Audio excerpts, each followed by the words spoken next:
The fire crackled in the old stone hearth, casting dancing shadows across walls that had witnessed 3 decades of living. Outside, autumn wind moaned through the Wyoming pines like the voices of ghosts telling stories only the mountains could remember. Nathan Pierce sat in his rocking chair, hands trembling slightly as they rested on worn armrests.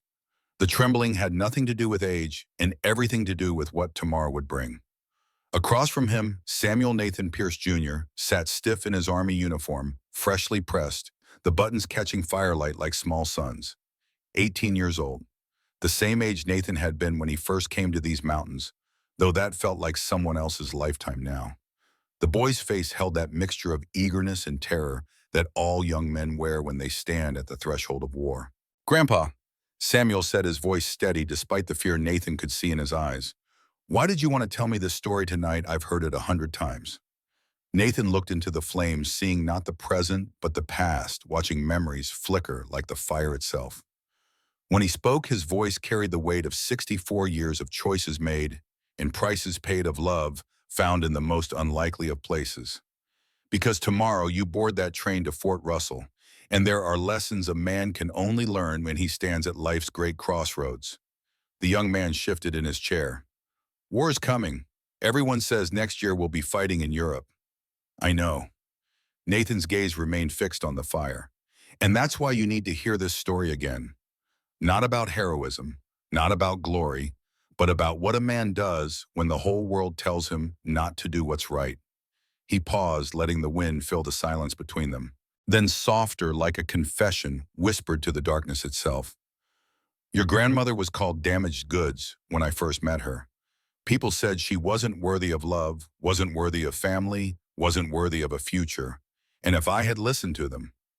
Samuel looked around the cabin at the photographs lining every wall. Faces, smiling children, laughing, a legacy built from nothing.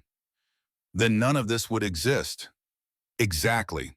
Not your father, not your Uncle Eli, not your Aunt Hope, not you, all of it gone. Erased. Because of one decision on one winter day in 1879.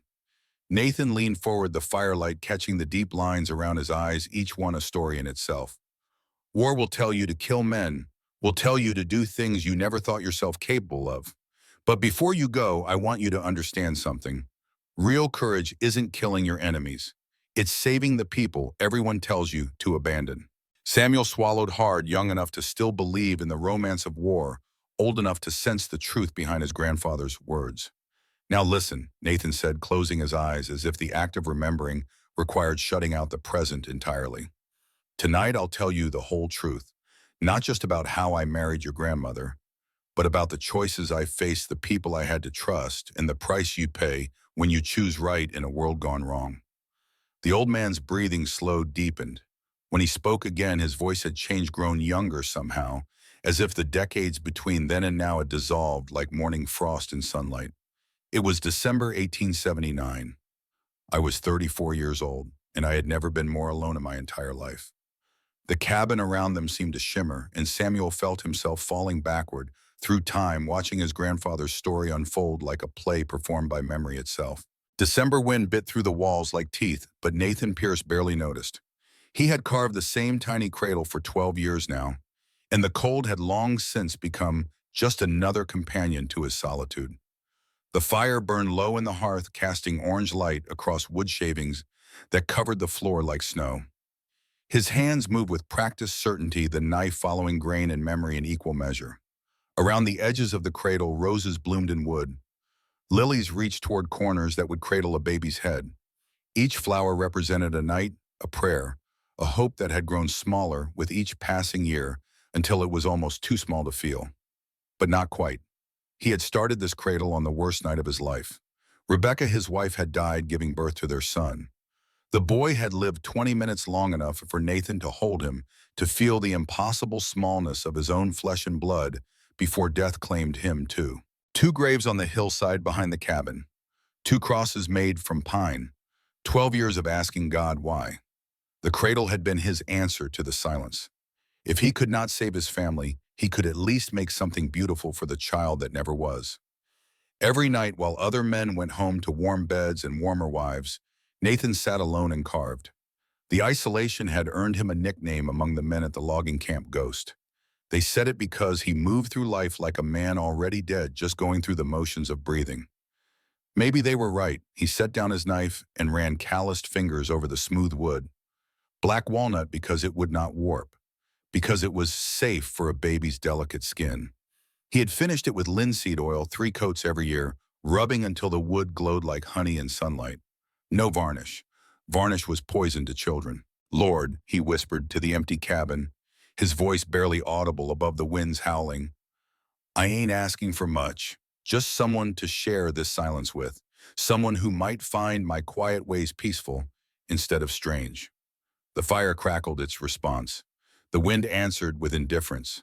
Somewhere in the Wyoming Territory, in a town he rarely visited, a desperate father was about to sell his daughter to pay a gambling debt. But Nathan did not know that yet. Morning came hard and cold the way it always did in the high country. Nathan woke at 4:30 when darkness still held the world in its fist. The fire had burned down to coals during the night, glowing red like the eyes of some sleeping beast. He knelt before the hearth, blowing gently on the embers, coaxing them back to life. There was an art to this, a skill his mother had taught him. She had learned it from Delaware people who knew how to make fire last through the longest nights. You arrange the logs in a pattern called log cabin lay, leaving the coals protected in the center. Do it right and the fire never quite died, just slept until you needed it again. Water went into the coffee pot, and Nathan ground beans by hand, the rhythmic motion as much morning prayer as the words he would mumble later. The water had to reach exactly 200 degrees. Too hot, and the coffee turned bitter. Not hot enough, and it tasted weak. He tested it with his finger. If he could hold it for 3 seconds without burning, the temperature was right. His rifles hung above the door, a Winchester from '73 and a Sharps 50 caliber that could drop a buffalo at 1,000 yards. His Colt 45 revolver sat on the table where he could reach it in the dark. Every morning he cleaned them whether he had fired them or not. Mountain humidity ate metal like rust ate iron, and a gun that did not fire when you needed it was just expensive weight. He mixed bear grease with beeswax in a 3-to-1 ratio, his father's formula, and worked it into the metal until each weapon gleamed. The ritual grounded him, connected him to the men who had come before, who had survived in places that did not forgive mistakes. When everything was ready, when the coffee steamed and the weapons shone, and the cabin was as prepared as a man alone could make it, Nathan sat beside the cradle. This was his ritual, the one that mattered most. His hands found the carved roses, the lilies, the waves of grain that flowed like water frozen in wood. 12 years, 4,380 nights, each one spent adding just a little more. Each one spent asking the same question, why Rebecca had been 22 when she died. Their son had not even had a name. Nathan had been too shocked to speak during those 20 minutes, too overwhelmed by joy and terror and the impossible weight of new fatherhood. By the time he found his voice, there was no one left to name. He had started carving that very night because if he did not do something with his hands, he would use them to hurt himself. The knife had saved him in a way, given him purpose when purpose seemed like a cruel joke. The cradle grew slowly, becoming more elaborate with each passing year. Relief carving with details rising a 1/4 inch from the surface. Deeper than that, and the structure grew weak. Shallower, and the beauty disappeared. 12 years, he said aloud, though there was no one to hear.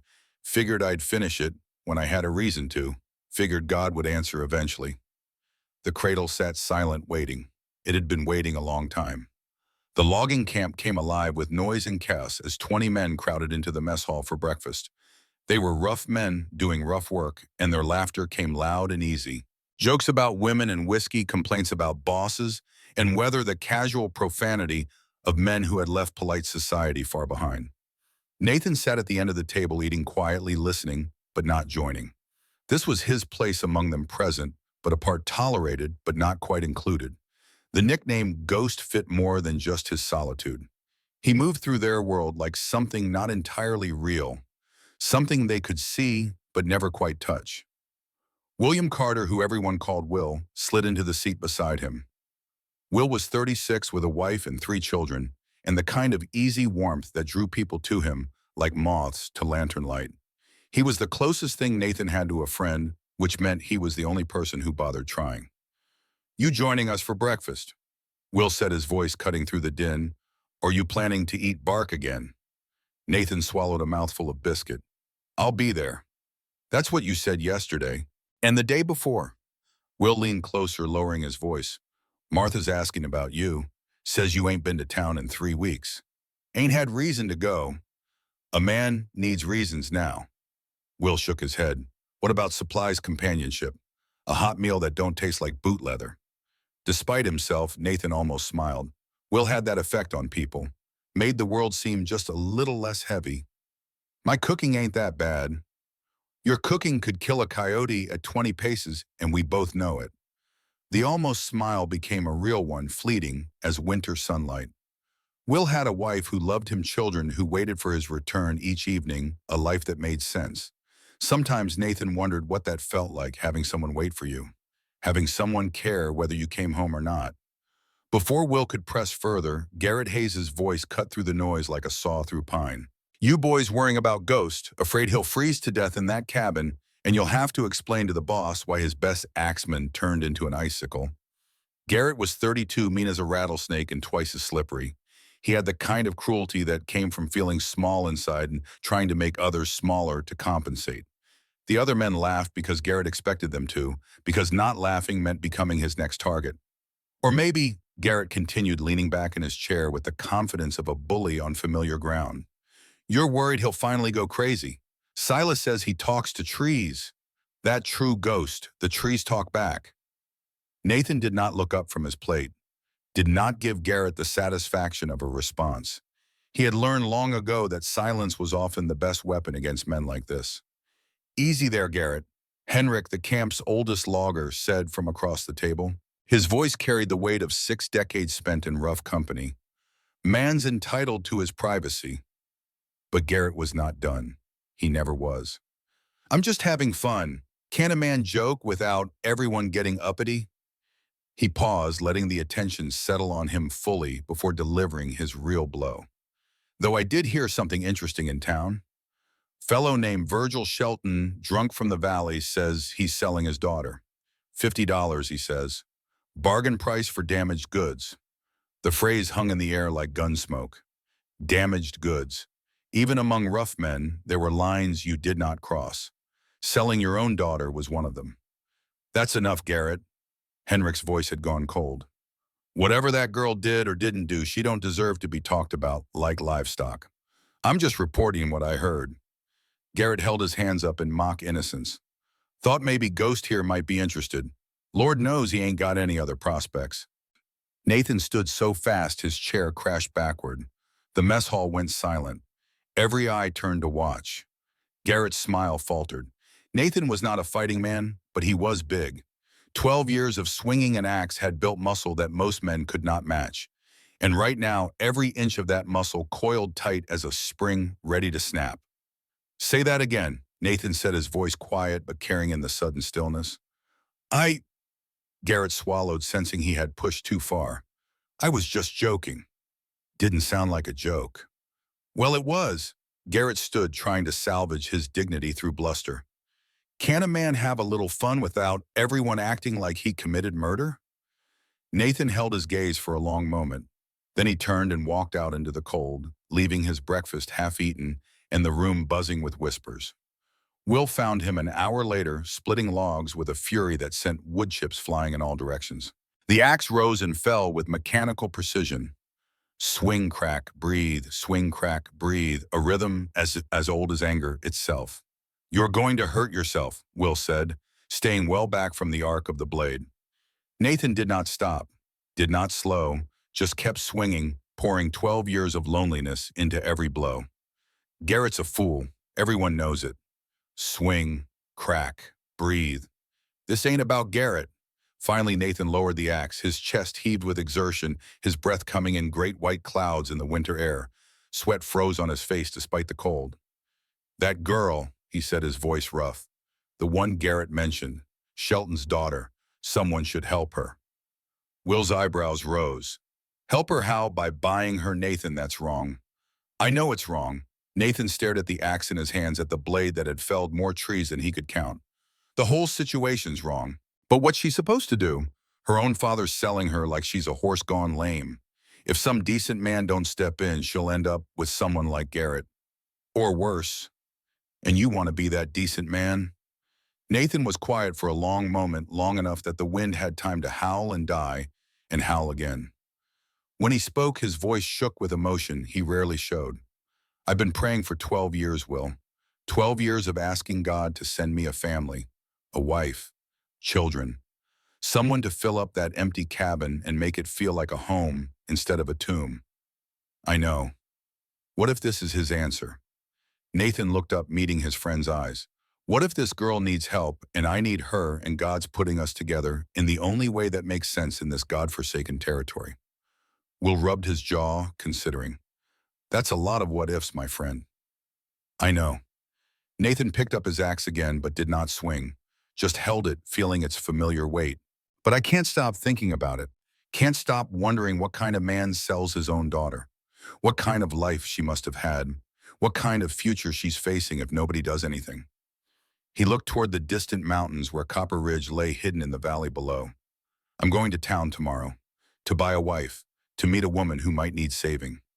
Will studied him for a long moment, seeing the determination in Nathan's set jaw, the certainty in his stance. What happens after that? What happens after that is up to God. The cabin felt emptier than usual that night.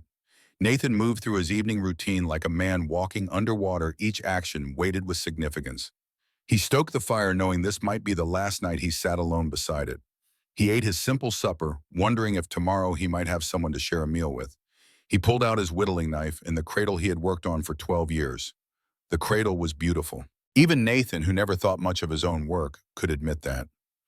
He had carved flowers around the edges, delicate roses and lilies that his mother had grown in her garden back in Pennsylvania. He had sanded the wood until it was smooth as silk, safe for the softest baby skin. He had built it wide enough to rock gently, narrow enough to fit beside a bed where a mother could reach down in the night to comfort a crying child. The cradle had never held a baby. Maybe it never would. But tonight, as Nathan ran his calloused fingers over the carved flowers, he felt something he had not felt in years. Hope, fragile and uncertain like the first green shoots of spring pushing through frozen ground. But there, Lord, he whispered into the silence, his words mixing with the crackle of fire and the moan of wind around the cabin's corners. I don't know if this is your plan or just my own foolishness. But if there's a woman out there who needs help, and if I'm the man, you want to help her, then give me a sign. Show me the way. The fire crackled. The wind moaned. Somewhere in the darkness, an owl called to its mate.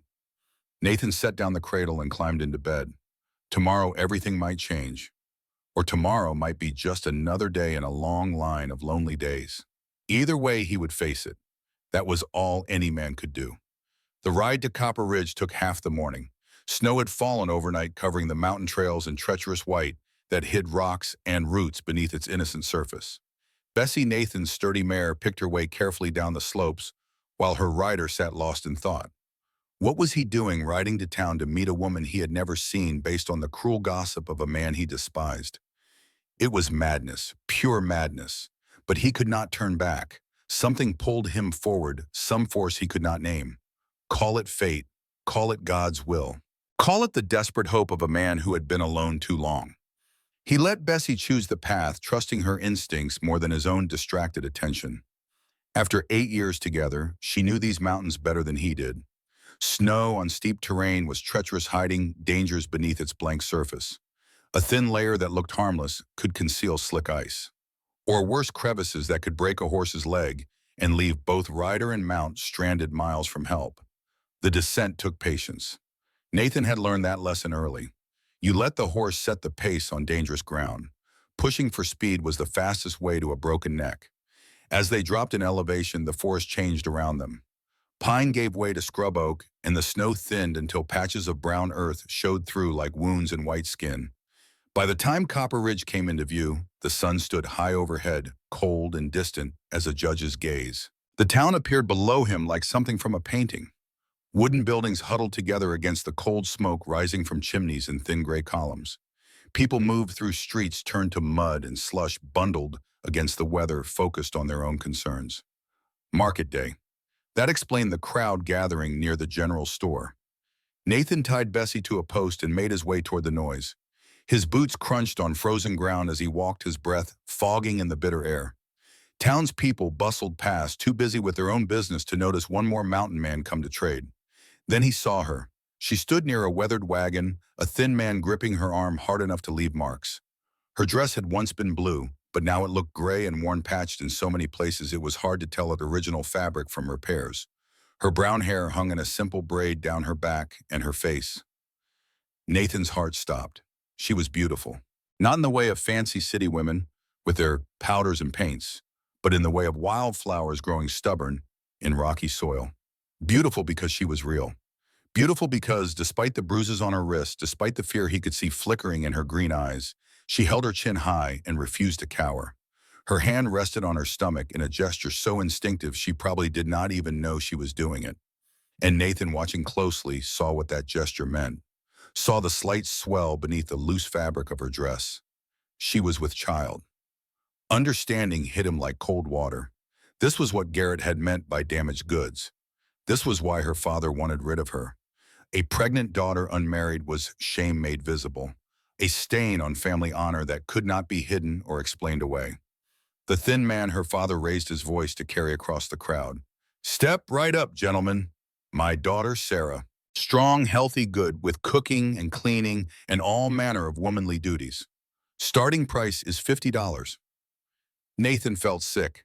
This was not a cattle auction. This was a man selling his own flesh and blood to whoever had coins in their pocket. And the crowd just watched, some with disgust, some with interest, none with any intention of stopping it. $50 for damaged goods.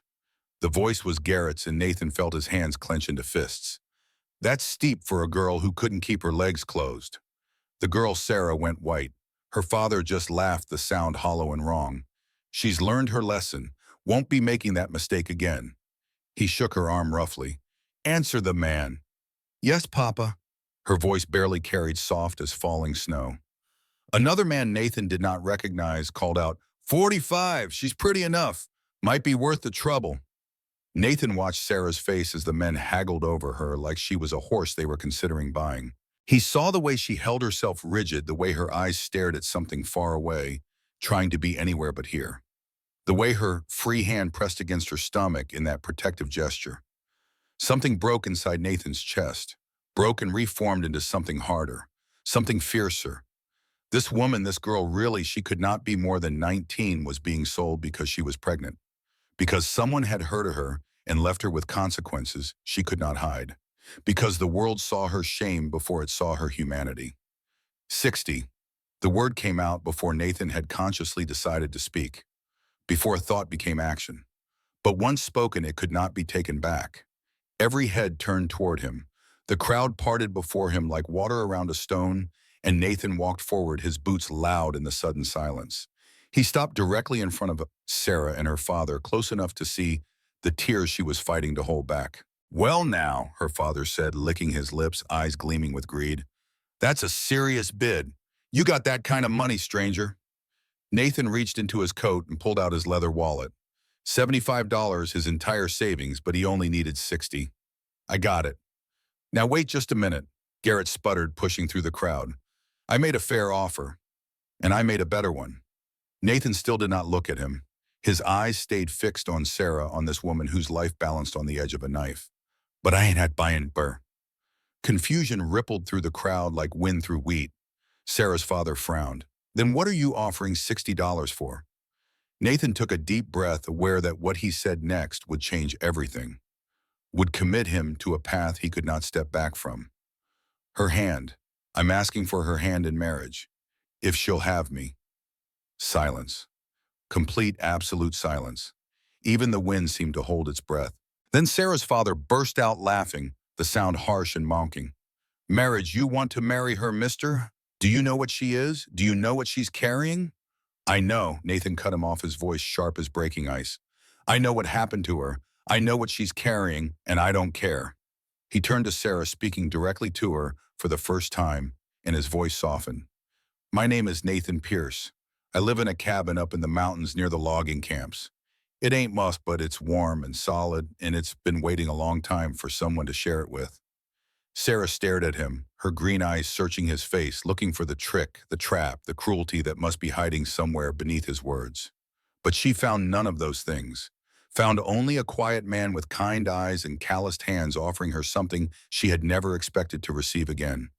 Dignity. Why? She whispered the word barely audible. Because I've been praying for 12 years for God to send me a family. Maybe this is his answer. Nathan reached out slowly, giving her time to pull away. When she did not, he took her hand gently in his, feeling the trembling of her fingers. I'm not offering to buy you, Miss Sarah. I'm asking if you do me the honor of becoming my wife. Her hand shook in his grip. You don't even know me. No, ma'am, I don't. But I know loneliness. I know what it feels like to have the whole world look at you like you ain't worth the dirt under their boots. He squeezed her hand gently. And I know that sometimes God puts two broken people together because together they might be whole. Tears spilled down Sarah's cheeks. She did not bother to wipe them away. The baby, it ain't yours. I didn't choose what happened to me. I figured that. And I want you to know, she continued, her voice strengthening despite the tears, right here in front of God and everybody, that I don't hold it against you. Whatever happened before today don't matter to me. What matters is what happens next.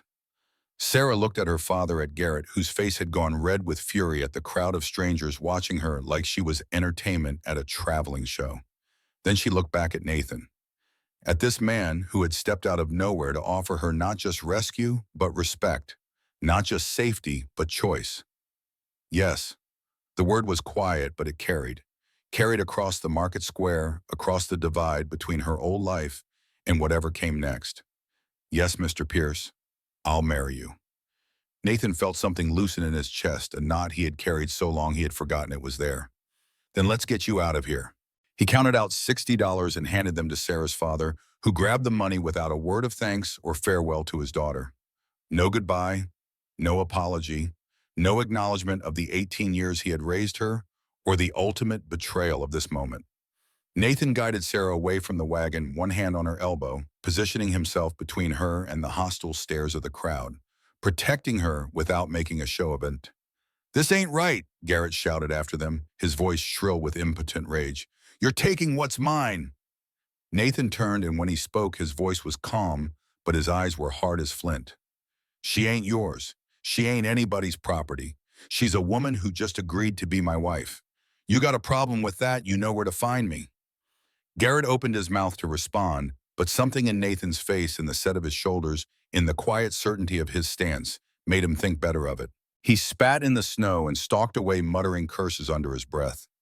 Nathan helped Sarah onto Bessie's back, then swung up behind her. She was shivering, though whether from cold or shock he could not tell. His arms came around her as he gathered the reins, and he felt the tension in her body, the way she held herself ready to bolt or fight. Hold on, he said softly, his breath warm against her ear. It's a long ride, but there's a warm fire waiting at the end of it. Sarah's hands gripped the saddle horn, knuckles white. I don't understand. Why would you do this? You could have any woman you wanted. No, ma'am, I couldn't. Nathan urged Bessie forward, away from the market, away from the stares and whispers and judgment. I tried once a long time ago. She decided I was too quiet, too plain, too boring. Ran off with a man who could make her laugh. I'm sorry.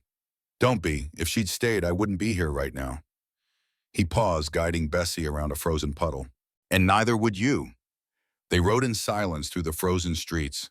People stared, whispered, pointed. Nathan ignored them all. His only focus was getting Sarah home, getting her warm, getting her safe. At the edge of town, Sarah spoke again, her voice small but determined. Mr. Pierce? Nathan, please. Nathan. She tested the name on her tongue as if trying it out for the first time. I need you to understand something. I'm grateful for what you did back there. More grateful than I can say. But I can't promise to love you. I don't know if I'm capable of that anymore. Nathan considered her words carefully before answering, aware that what he said now would set the tone for everything that followed. Love ain't something I'm asking for, Miss Sarah. Not yet. Maybe not ever. What I'm asking for is a chance to do what? A chance to show you that not all men are like your father. Not all men take what they want without caring who they hurt. He paused. And the baby. What about it? You said you know what I'm carrying. You said you don't care. But that baby's going to come out looking nothing like you. People will know. People will talk. You hear that sound? Nathan asked. Sarah listened to the wind moving through the pine trees, the creaking of branches heavy with snow. The wind, the trees. They're talking too in their own way. They've been my only friends for 12 years. You know what I've learned from them? What trees don't care what people say. They just keep growing, keep reaching for the sun, keep making shelter for whatever birds choose to nest in their branches. His arms tightened slightly around her as Bessie navigated a steep section of trail. I figure I can be like that. Let people talk. Let them judge. As long as the people under my roof are warm and fed and safe, the rest don't matter. Sarah was quiet for a long time after that. Nathan did not push. He knew she had years of hurt to work through, years of learning that men could not be trusted, that kindness always came with strings attached. He would show her different, however long it took. The sun was setting when they finally reached the cabin. It sat in a clearing Nathan had carved from the wilderness, small but sturdy, with smoke curling from the chimney where he had banked the morning fire. The last light of day painted the snow gold and rose, turning the rough landscape into something almost beautiful. It ain't much, Nathan said again, suddenly self-conscious about bringing this woman to his bachelor dwelling.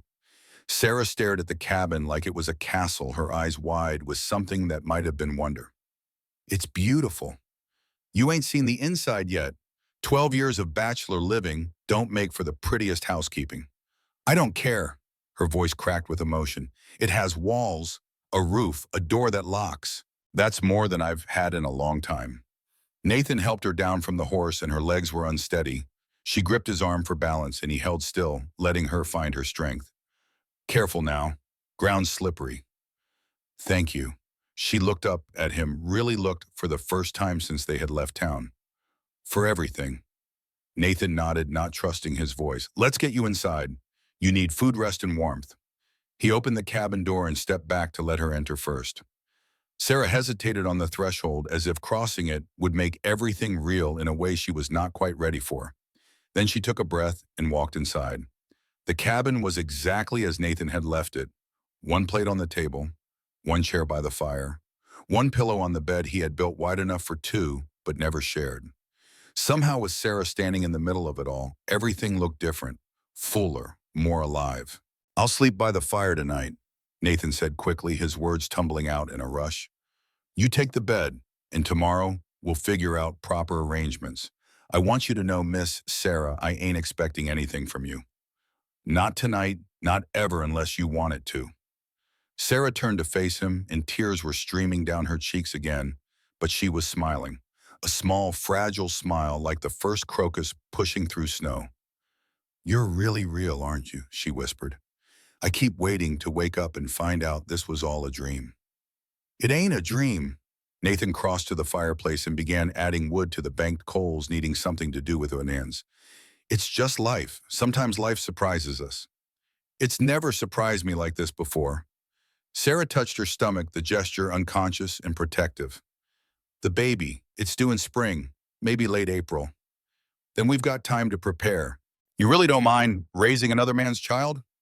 Nathan paused, staring into the growing flames. When he spoke, his voice was rough with emotion he rarely let show. 12 years ago, I started carving a cradle. Every night, a little more, flowers around the edges, smooth wood, everything perfect, waiting for a baby that never came. He turned to face her, letting her see the truth in his eyes. That cradle's been empty for 12 years, Miss Sarah. I don't care whose blood runs in that baby's veins.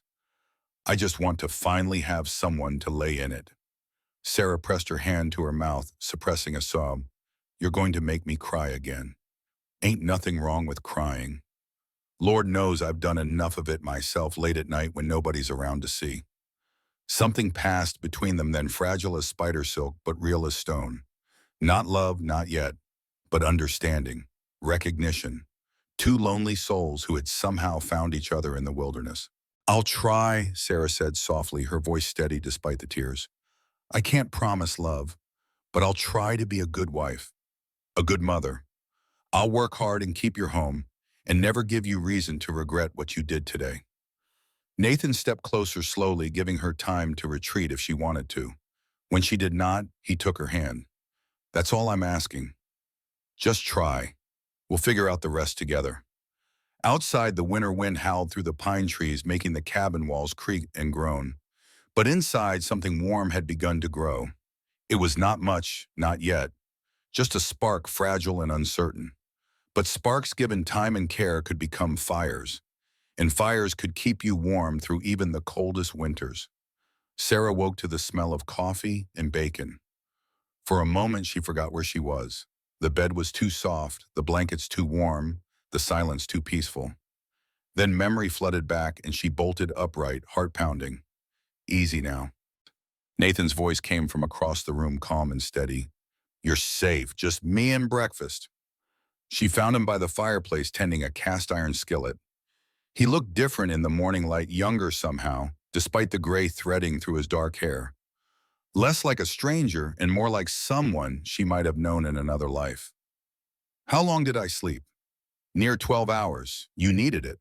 Nathan set a plate on the table, steam rising from eggs and bacon and biscuits that looked rough but smelled like heaven. Eat while it's hot. Sarah pushed back the quilts and swung her legs over the side of the bed. Her body ached in ways she had not noticed yesterday, the kind of deep exhaustion that came from months of fear finally releasing its grip. She walked to the table and sat down, and the food looked better than anything she had seen in weeks. Ain't you eaten? She asked, picking up her fork. Already did. Couldn't sleep past dawn. He poured coffee into a tin cup and set it beside her plate. Strong enough to wake the dead. She took a bite of eggs, then another. Then she was shoveling food into her mouth like she had not eaten in weeks, which was not far from the truth. Her father had stopped feeding her properly once he decided to sell her. Why waste food on merchandise? Slow down, Nathan said gently, not criticism, but concern. It ain't going nowhere. Sarah forced herself to chew. Sorry, Don't apologize. Eat as much as you need. She finished everything on the plate, then drank the coffee, which was indeed strong enough to wake the dead. When she finally set down her cup, she felt more human than she had in months. Thank you. Just breakfast. Not just breakfast. Sarah met his eyes. For everything. I still don't understand why you did it, but I'm grateful. Nathan pulled out the other chair and sat across from her. Up close, she could see the lines around his eyes, the weathered texture of his skin, the quiet strength in his jaw. Can I ask you something? Sarah tensed. Depends on the question. Your father, what happened that made him decide to sell his own daughter? The question hung in the air between them. Sarah had known it would come eventually. She just had not expected it so soon. You sure you want to know? Only if you want to tell me. Sarah looked down at her empty plate, her hands shaking again. The story wanted to stay locked inside, wanted to remain unspoken. But this man had married her, had taken her into his home, had promised her safety. He deserved the truth. My mother died when I was 14. She began slowly, each word careful and measured. After that, everything changed. Papa started drinking, started gambling, lost the farm piece by piece until there was nothing left but debts. She paused, gathering courage. Nathan waited patient as stone. Then he made a deal with the man who owned most of those debts, a man named Edmund Blackwell. Nathan's hands curled into fists on the table, but his voice stayed calm. Go on. Blackwell had a son, Victor, 25 years old and mean as his father. Papa owed Blackwell over $200. He couldn't pay, so Blackwell suggested a trade. Her eyes met Nathan's. Me for the debt. The temperature in the cabin seemed to drop 10 degrees. Papa said no at first, but Victor decided to take what his father was willing to wait for. The words fell into silence like stones into still water. He hurt you, Nathan said, and it was not a question. Yes. And your father blamed you. Sarah laughed, but there was no humor in it, only bitterness worn smooth by repetition. He said I must have encouraged it, said a decent girl wouldn't have let it happen. By the time I knew I was carrying a child, Papa had already decided I was worthless. Couldn't marry me off proper. Couldn't stand to look at me. Selling me was his way of getting rid of the problem. Nathan stood abruptly and walked to the window, his back rigid with barely contained rage. When he spoke, his voice was rough with fury while he was fighting to control. This Victor Blackwell, where is he now? Gone. His father sent him back east when I started to show. Said he didn't want any scandal touching his good name. And the law? What did they... What law? Sarah's voice turned sharp. Josiah Crane owns the sheriff, owns most of the town too. Who was going to believe a drunk's daughter over the word of the richest man in the valley? Nathan stood at the window for a long moment, staring out at the snow-covered mountains. His shoulders rose and fell with deep breaths as if he was physically pushing down the violence that wanted to erupt. Finally, he turned back to her.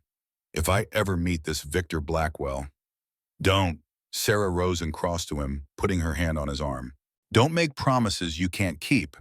Don't put yourself in danger for something that's already done. What I need is someone who will let me heal in peace. He looked down at her hand on his arm, then up at her face. The anger in his eyes softened, replaced by something gentler. All right, no promises about Victor Blackwell, but I meant what I said yesterday. Whatever happened before don't matter to me. You're my wife now, and this baby is going to be my child. Anyone who says different can answer to me. Your wife. Sarah tested the words. We didn't actually get married, you know, just talked about it. Then we'll fix that. Preacher comes through town every other Sunday. We'll make it official next time he's here. And until then, you're still sleeping in the bed and I'm still sleeping by the fire. Despite everything, Sarah almost smiled. That don't seem fair to you? Nothing about this situation is fair, Miss Sarah, but we can try to make it better. They stood there for a moment, close enough that Sarah could feel the warmth radiating from Nathan's body, could smell wood smoke and pine sap and something uniquely him. For the first time in months, standing in this rough cabin with this quiet man, she felt something she had almost forgotten. Safe. The feeling was so unexpected, so fragile, that she was afraid to acknowledge it, afraid it would disappear like morning mist if she looked at it too directly. But it was there, and that was enough. The days that followed fell into a rhythm as natural as breathing, though neither Nathan nor Sarah spoke of it aloud. She learned the cadence of his life, the early mornings, when he rose before dawn, the way he hummed old hymns while chopping wood, the careful attention he paid to every task, no matter how small. He was a man who did nothing carelessly, and Sarah found unexpected comfort in that deliberateness. On the third morning, she woke to find him sitting beside the cradle again, his hands moving over the wood with a tenderness that made her chest ache. He did not know she was watching, and she stayed quiet, observing this private moment between a man and his memories. You talked to it, she said softly. Nathan's hands stilled. Didn't mean to wake you. You didn't. Sarah sat up in bed, pulling the quilt around her shoulders. What do you say? When you talked to it. He was silent for a long moment, and she thought he might not answer. Then, I tell it about my day, about the trees I felled, about the weather, about... He paused. About the woman who came to live with me, about the baby that's finally going to sleep in it. Sarah felt tears prick her eyes. She seemed to cry at everything now, though, whether that was the baby or the sudden kindness in her life, she could not say. Can I see it up close?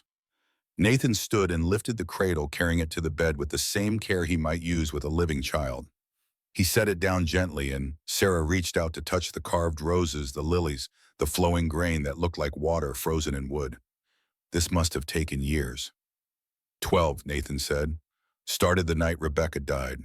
Worked on it every night since. It's the most beautiful thing I've ever seen. Her fingers traced the relief carving, feeling the smoothness of wood sanded until it held no splinters, no rough edges. The baby will be so lucky. We'll be lucky, Nathan corrected gently. All of us. That afternoon, Nathan had to return to the logging camp. They needed the money his work brought in, and he had already taken 3 days away. Sarah tried not to show her fear as she watched him prepare to leave, checking his rifle, saddling Bessie, moving with the efficient grace of a man who had done these tasks 1,000 times. You'll be all right, he asked, though it was less question than need for reassurance. I'll be fine. Sarah lifted her chin, refusing to be the kind of woman who fell apart the moment her husband left. I know how to take care of myself. I know you do. Nathan swung up into the saddle, then looked down at her, his expression serious. But I'd feel better knowing you're safe inside these walls. Don't go outside unless you have to. I won't. He nodded, still hesitant. Finally, he said what was really on his mind. If anyone comes here while I'm gone, anyone you don't know, you don't open that door. You understand? The fear must have shown on her face because his expression softened. I'm probably being foolish, but after what happened in town after Garrett, I understand, Sarah said. I'll be careful.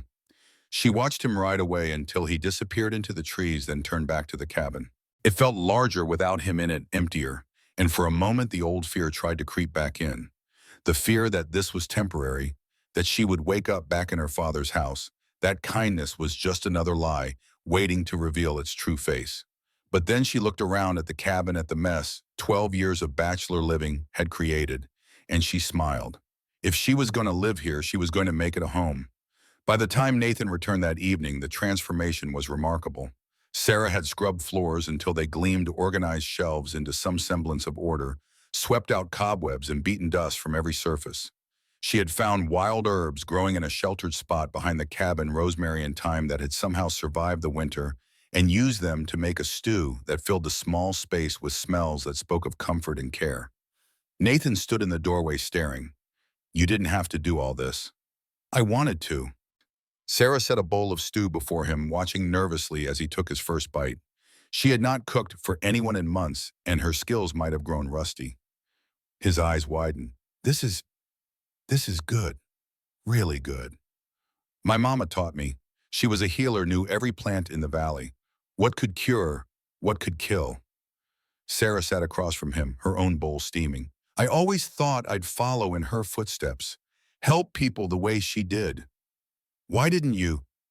Papa wouldn't allow it after she died. Said healing was women's nonsense. Said I was wasting my time with plants when I should be learning to catch a husband.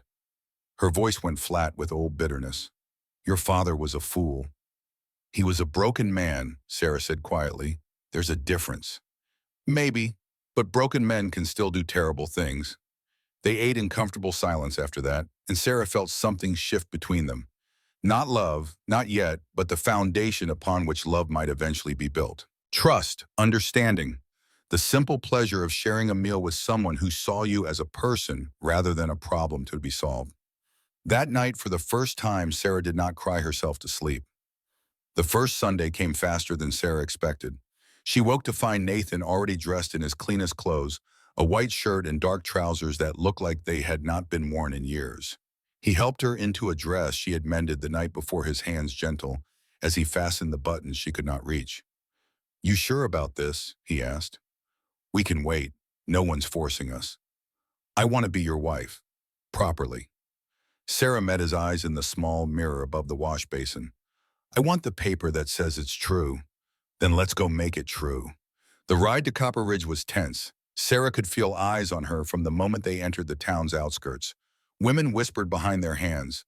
Men stared with expressions ranging from pity to disgust. Only the children seemed unaffected, running through the streets in their games, innocent of the adult world's cruel judgments. They're watching us, Sarah said, her voice barely above a whisper. Let them watch. Nathan's arm tightened around her waist. We ain't doing nothing wrong.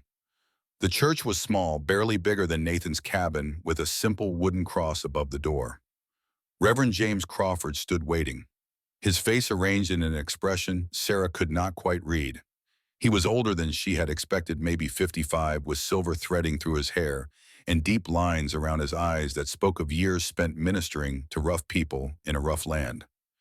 Mr. Pierce, the Reverend said, his voice measured. Miss Mitchell, I heard rumors, but I wasn't sure whether to believe them. Believe them, Reverend, Nathan said, helping Sarah down from Bessie. We're here to get married. The Reverend's eyes moved to Sarah, and she saw the assessment there, the weighing and measuring. Is this union of your own free will, young lady? Sarah lifted her chin, refusing to be cowed. It is. I choose this man freely and gladly. Even knowing that some in this community will never accept you. Even knowing that. Reverend Crawford studied them both for a long moment, and Sarah held her breath, waiting for the rejection she had grown to expect. But then he nodded slowly. Very well. Come inside. The ceremony was simple. No guests, no flowers, no music.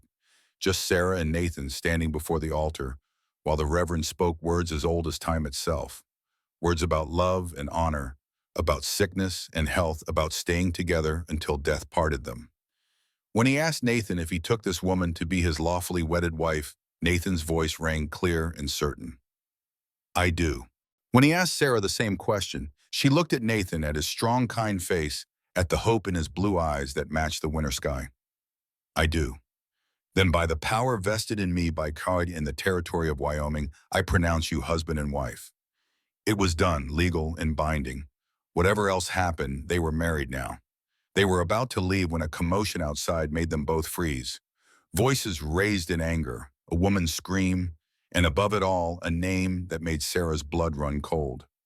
Mitchell, where's that Mitchell girl? Nathan moved in front of Sarah instinctively, one hand going to the knife at his belt.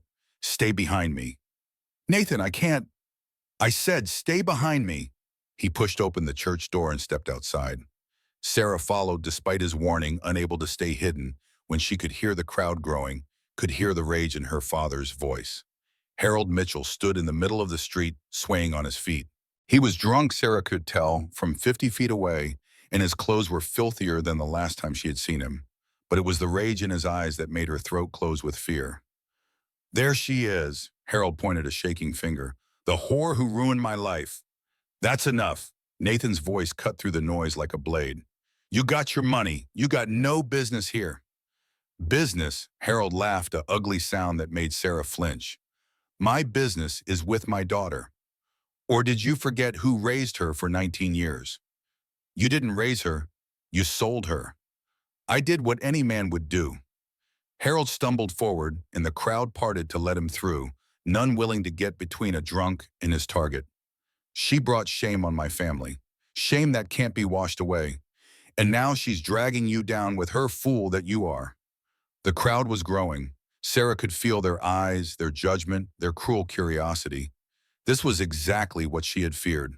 Her past catching up with her, destroying the fragile peace she had begun to find. Go home, Mitchell. Nathan's voice stayed steady but dangerous like ice over deep water. Sleep it off and don't come near my wife again. Your wife, Harold spat in the dirt. You know what she's carrying, don't you? You know whose bastard is growing in her belly? I know. And you married her anyway. Harold shook his head in disbelief. You're either the stupidest man alive or the craziest, maybe both. Nathan stepped closer to Harold, and Sarah saw something change in his posture, something predatory emerging from beneath the quiet exterior. But here's what I know, old man. That girl you sold me, she's worth more than you'll ever be. She's kind and brave and strong, and she's going to be the mother of my child. So you can stand there and call her names all you want. Won't change a thing. Harold's face twisted with fury. I'll tell everyone what she is. I'll make sure the whole territory knows. Go ahead. Nathan's voice did not waver. Tell them. Tell them how you sold your own daughter to pay gambling debts. Tell them how you blamed her for something that wasn't her fault. Tell them what kind of father lets his child be hurt and then punishes her for it. The crowd had gone quiet. Even Harold seemed taken aback by Nathan's words, by the cold fury in them. That ain't how it happened, Harold blustered. Isn't it? Nathan turned to the crowd, his voice carrying across the street. This man sold his daughter in the market like she was livestock. I was there. I saw it. And now he's here drunk and raged, trying to destroy whatever chance she has at a decent life. What does that tell you about his version of events? Murmurs rippled through the crowd. Sarah saw some faces that had been hostile begin to soften. Others remained hard, but at least they were listening. I don't have to stand here and be insulted, Harold said, but his bluster had weakened. No, you don't. Doors open. Road's clear. Nathan stepped aside. Go, and don't ever come back. For a moment, Sarah thought her father might actually attack. His fists clenched, his body trembling with rage, or alcohol, or both. But something in Nathan's stance, the quiet confidence, the readiness for violence if it came, made him think better of it. This ain't over, Harold snarled. Yes, it is. Nathan's voice was final as a judge's gavel. You're nothing to her now, nothing to either of us. Go find whatever hole you crawled out of and stay there. Harold turned and stumbled away, cursing under his breath. The crowd parted to let him through, then slowly began to disperse the entertainment, over leaving Sarah and Nathan standing in the street. Well, Reverend Crawford's voice came from behind them, calm and measured. That was certainly eventful. Sarah turned, her whole body shaking. I'm sorry you had to witness that. Don't be sorry, Mrs. Pierce. The Reverend's face had softened, and for the first time Sarah saw genuine kindness there. I've been doing this job for 30 years. I've seen all kinds of families, all kinds of marriages. Some that looked perfect on the outside were rotten at the core. Others that seemed doomed from the start turned out to be the strongest of all. He looked at Nathan. Any man who defends his wife the way yours just did is a man worth keeping. Sarah felt tears threaten again, but these were different. Not shame or fear, but something closer to gratitude. Thank you, Reverend. No, thanks needed. Just live well. Live kindly. That's the best revenge against those who wish you ill. They rode home in silence for the first mile. Then Sarah spoke, her voice quiet but steady. You didn't have to do that. Yes, I did. He's still my father. And he's still a man who hurt you. Nathan's voice was flat. I don't care about blood relations. I care about how people treat the ones they're supposed to love. Sarah was quiet, thinking about his words about the man riding behind her who had defended her honor in front of the whole town. My mother used to say that family isn't about blood. It's about who shows up when you need them. Smart woman. She was. Sarah touched her belly, feeling the small life growing inside. I hope I can be half the mother she was. You will be. How do you know? Because you're already thinking about it, already worrying about doing right by that baby. Bad mothers don't worry. They just do whatever's easiest and call it love. Sarah felt the familiar prick of tears. She seemed to be doing a lot of crying lately. Maybe it was the pregnancy, or maybe it was just the relief of finally feeling safe. Can I ask you something, Washi said. Always. The woman who left you, the one back in Pennsylvania. Did you love her? Nathan was quiet for a long moment. I thought I did, but looking back, I reckon I loved the idea of her more than the person she actually was. What do you mean? I mean, I wanted a wife so badly that I convinced myself she was perfect when she wasn't. Convinced myself we were happy when we weren't. He shook his head. When she left, I was hurt, but I was also relieved. Does that make sense? More than you know. They reached the cabin as the sun was setting, painting the snow in shades of gold and rose. Nathan helped Sarah down, and they stood there for a moment, neither quite ready to go inside to end this day that had changed everything. What is it? Sarah asked, seeing something in his expression. Nothing. But he did not release her, his hands still resting on her waist. Just thinking about how different things can look in a single day. Different how? This morning I was a lonely man going to get married for practical reasons. He paused, searching for words. Tonight I feel like maybe those reasons ain't so practical after all. Sarah's heart stuttered. What are you saying? I'm saying I know we agreed not to expect love. I know you've been hurt and you need time to heal, but I want you to know something. What? Nathan reached out and tucked a strand of hair behind her ear, the gesture so gentle it made her breath catch. I'm starting to care about you, Sarah Pierce, not because of the baby, not because you're my wife, but because of who you are. And if that scares you, I understand. But I ain't going to pretend I don't feel it. Sarah stared at him, at this man who had appeared out of nowhere and turned her whole world upside down. It does scare me, she whispered, but not as much as I thought it would. Something shifted in his eyes, hope maybe, or something even more dangerous. Then we'll take it slow, one day at a time, no pressure, no expectations. One day at a time, Sarah repeated. They walked into the cabin together, and as Sarah lit the fire and began preparing their meal, she realized something that made her heart ache in a completely new way. She was not just grateful anymore. She was starting to feel hope. And somewhere deep inside her, the baby kicked its first movement, as if it could sense that something wonderful was beginning. Winter deepened over the following weeks. Snow fell in great white curtains, sealing the mountains in silence. Nathan returned to his work at the logging camp, though he came home earlier each day, unable to stay away as long as he once had. And Sarah made the cabin into a home, adding small touches that transformed the bachelor dwelling into a space that felt lived in, cared for, loved. She organized Nathan's carved animals into a display on the mantelpiece. She hung curtains she had sewn from spare fabric. She planted herbs in small pots near the window. coaxing them to grow even in winter's grip. And every day she felt the baby growing inside her, felt her body changing to accommodate the new life she carried. One evening as they sat by the fire, Nathan asked the question she had been dreading. "Sarah, we need to go to town for winter supplies. Storm's coming and we need provisions before the baby arrives." Her hands stilled on the sock she was mending. "How long?" "Few hours, maybe half a day. I'll be back before dark." "I'll come with you." Nathan looked up surprised. "You sure folks will stare?" "Let them." Sarah set down her mending and met his eyes. "I'm your wife, I ain't hiding." The ride to Copper Ridge the next morning felt different than before. Sarah sat straighter, held her head higher. She was married now, legal and proper.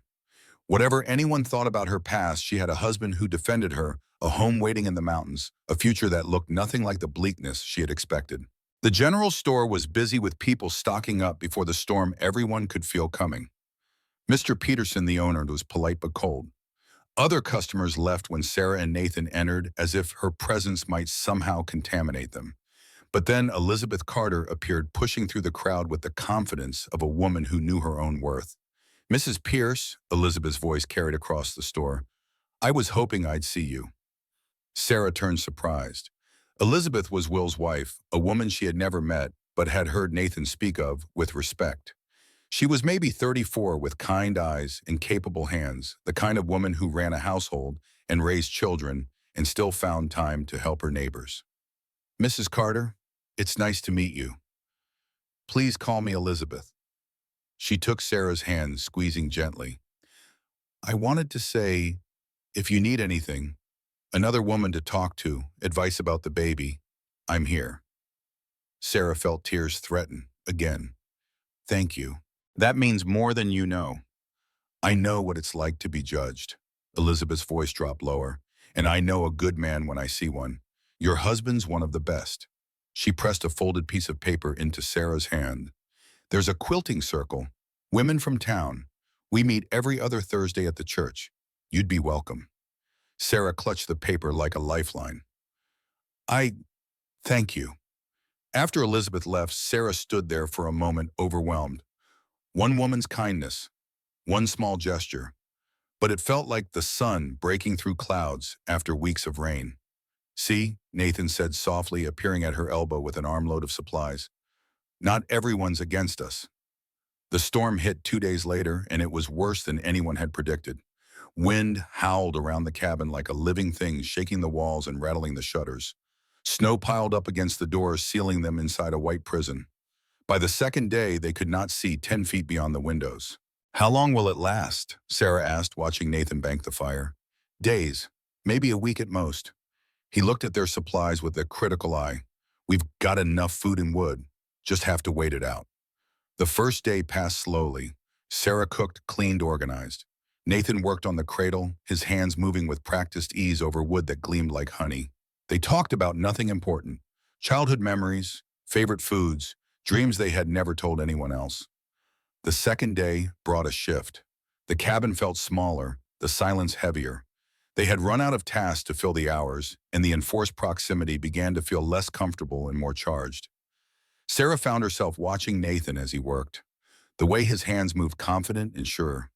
The way his shoulders flexed when he lifted logs for the fire. The way he hummed under his breath old hymns his mother had taught him. And Nathan, though he tried to be subtle, watched her too. The way she moved through the space they shared, the graceful economy of her gestures, the small smile that touched her lips when she thought he was not looking. By the third day, something had to give. "Tell me about Rebecca," Sarah said, breaking the silence that had stretched between them for an hour. "Your first wife." Nathan set down his carving. "Why you want to know? Because she was part of your life, because you loved her." "I should know." He considered this, then nodded slowly. "She was beautiful, laughed easy, loved dancing." He paused. "But she didn't love the mountains, didn't love quiet. She wanted city life parties, people. I thought love would be enough to change that. It wasn't. But you tried to make it work." "I did. Got her pregnant thinking a baby would settle her." His voice went rough. "But childbirth, she bled out. Baby boy didn't take his first breath. I lost both of them in one night." Sarah crossed to him, took his hand. "I'm sorry." "That's when I started the cradle. Couldn't save them, but I could make something beautiful for the child that never was. They sat together in the firelight, and Sarah felt the walls between them crumbling brick by brick. Your turn, Nathan said. Tell me about your mother. She was a healer, knew every plant in the valley, what could cure, what could kill. Taught me everything she knew. Sarah's voice softened with memory.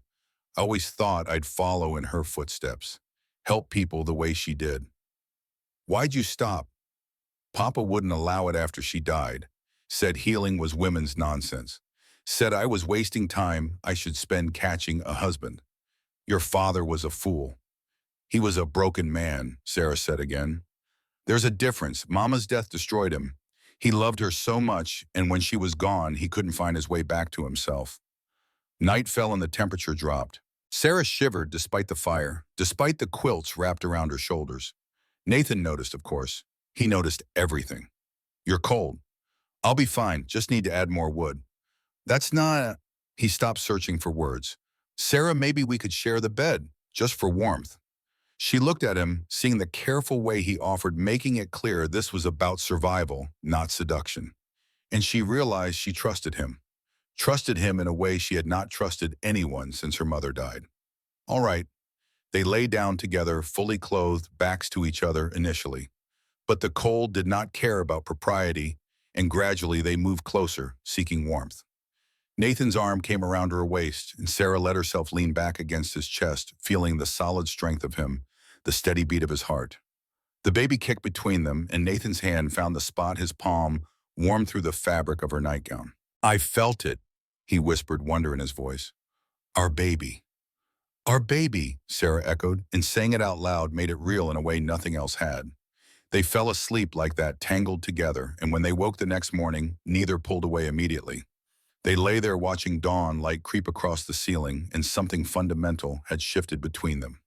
They were not just husband and wife anymore. They were becoming something more. The storm broke on the fourth day, and Nathan had to return to the logging camp. Sarah stood at the door watching him prepare to leave, fighting the urge to ask him to stay. I'll be back before dark, he promised. You'll be all right. I'll be fine. But she was not fine. The cabin felt too empty without him, too quiet. She moved through her tasks mechanically, cooking a meal she had no appetite for, mending clothes that did not need mending anything to keep her hands busy, and her mind from dwelling on how much she had come to depend on his presence. Late afternoon brought the sound of a horse approaching. Sarah's heart leaped, thinking Nathan had returned early. But when she looked out the window, the rider was wrong. Dark horse where Bessie was light. And the man, her blood turned to ice. Garrett Hayes dismounted in the yard, his mean little eyes scanning the cabin. Mrs. Pierce, his voice carried through the walls. I know you're in there. Come on out. Just want to talk. Sarah did not move, did not breathe. I saw your husband ride off this morning. Saw him heading toward camp. Means you're all alone up here. Just you and me and whatever secrets you're hiding. Her hands were shaking. She looked around the cabin for a weapon, anything, and spotted Nathan's rifle above the door. She had never fired a gun in her life, but desperation made quick teachers. I'm coming in whether you like it or not, Garrett called. Might as well make this easy on yourself. Sarah grabbed the rifle. It was heavier than she expected, but she managed to cock it the way she had seen Nathan do. The mechanical sound was loud in the small space, and she took what comfort she could from it. The door burst open. Garrett stopped dead when he saw the rifle pointed at his chest. Get out, Sarah said, her voice steadier than she felt. Get out of my home now. Now, no need for that. Garrett held up his hands, but his eyes were calculating, measuring. I just came to talk like I said. Talk about what? About your husband. About the mistake he made marrying you. Garrett took a step forward. About how maybe you'd be better off with a man who ain't so idealistic. A man who understands the way the world really works. Don't move. You ain't going to shoot me, Mrs. Pierce. We both know it. Do we? Sarah's finger found the trigger. Because I've got nothing left to lose. You understand that I've been bought and sold, beaten and blamed, cast out by my own father. You think I'm scared of you. Something flickered in Garrett's eyes. Doubt, maybe, or the beginning of fear. All I'm saying is your husband's a fool. He thinks he can protect you, but he can't be here all the time. Sooner or later, something's going to happen. Might be today, might be tomorrow, but it's coming. Is that a threat? It's a fact of life. Garrett smiled, showing yellow teeth. You're damaged goods, Mrs. Pierce. Everyone knows it. And damaged goods attract a certain kind of attention. Get out. I'm going. Garrett backed toward the door, hands still raised. But think about what I said. Think about whether your husband's protection is really worth all the trouble it's causing. He was gone before Sarah could respond, his horse's hoofbeats fading into the distance. Sarah lowered the rifle with trembling arms. Her legs gave out and she sank to the floor, pressing her hands to her belly.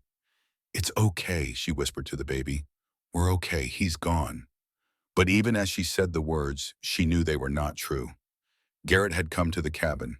He knew when Nathan was gone. He knew she was vulnerable. This was not over.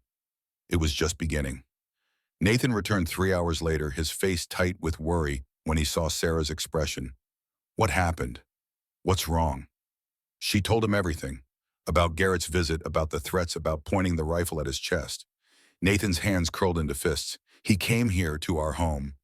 I handled it. I pointed your rifle and he left. You did what? Nathan stared at her, and for a moment she thought he was angry. Then he pulled her into his arms, holding her so tight she could barely breathe. You're something else, Sarah Pierce. You know that I was scared. Of course you were, but you didn't let it stop you. He pulled back to look at her. I'm proud of you. He'll be back, though, he said. I know what he said. Nathan's voice went cold. And I'm going to have words with Garrett Hayes. The next morning, Nathan found Garrett at the logging camp. The confrontation was brief and brutal. Nathan grabbed Garrett by the shirt, slammed him against a tree, and made his position perfectly clear. You go near my wife again, I won't be talking. You understand?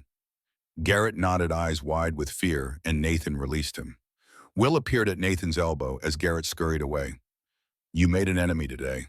Don't care, nobody threatens my family. Garrett's the type to hold grudges. Watch your back.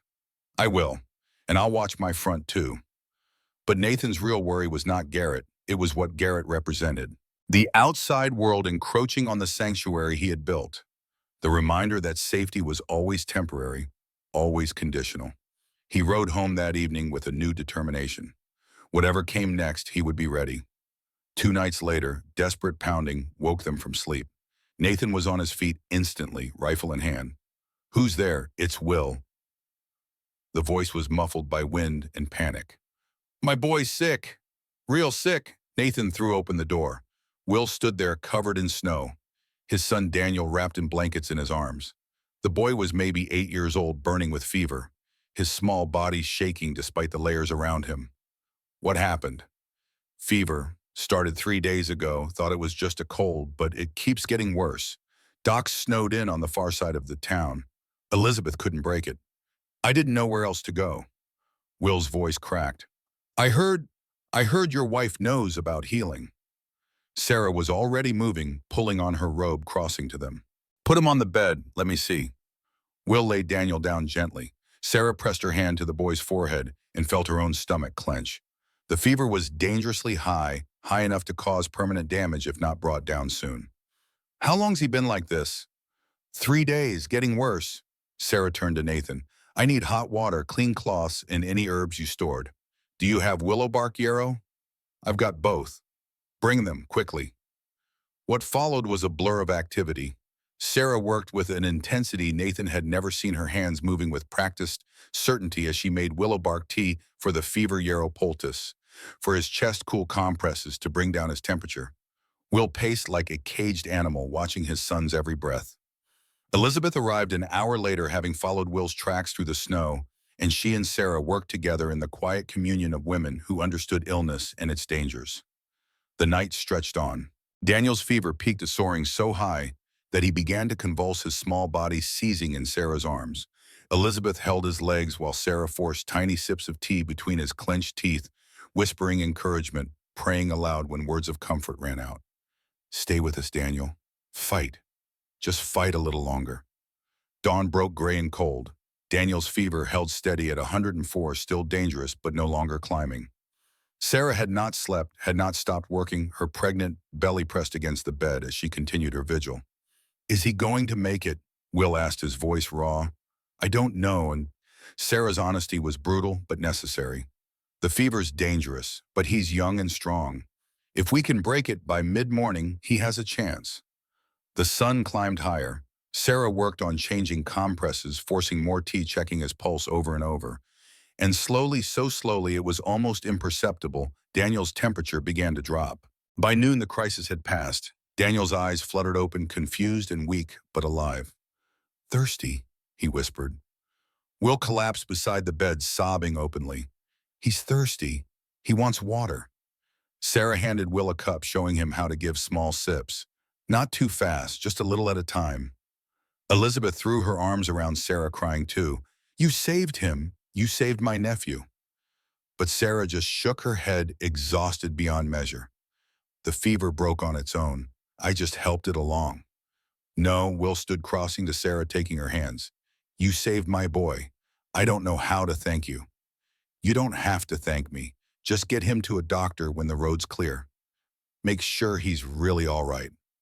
After Will and Elizabeth left with Daniel wrapped in every blanket the cabin owned, Sarah finally had allowed herself to collapse.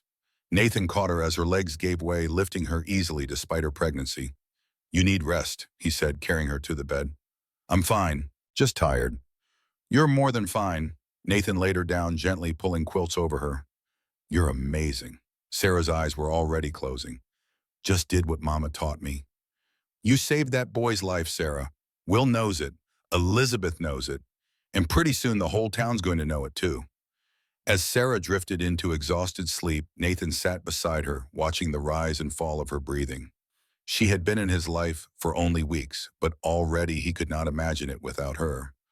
Already she had transformed his world from black and white into color. He touched her hand, feeling the calluses from work, the warmth of her skin. I love you, he whispered, though she could not hear. God help me, I'm falling in love with you. Outside, winter held the mountains in its grip, but inside the cabin, spring had already begun. Word spread faster than Nathan expected. Within a week, people started showing up at the cabin, not to judge or condemn, but to ask for help. A woman with a persistent cough. Sarah diagnosed a chest infection, provided mullein tea and honey, sent her home with instructions. An old man with aching joints. Sarah made willow bark salve, showed him stretches that would ease the pain. A child with a rash. Sarah identified poison oak, made a jewelweed poultice, and the rash cleared within days. Each person who came left grateful. Each person who left told others. And slowly, gradually, the community's view of Sarah began to shift. She was no longer just the damaged goods that Nathan Pierce had married out of pity. She was the healer who had saved Daniel Carter's life. She was someone who mattered.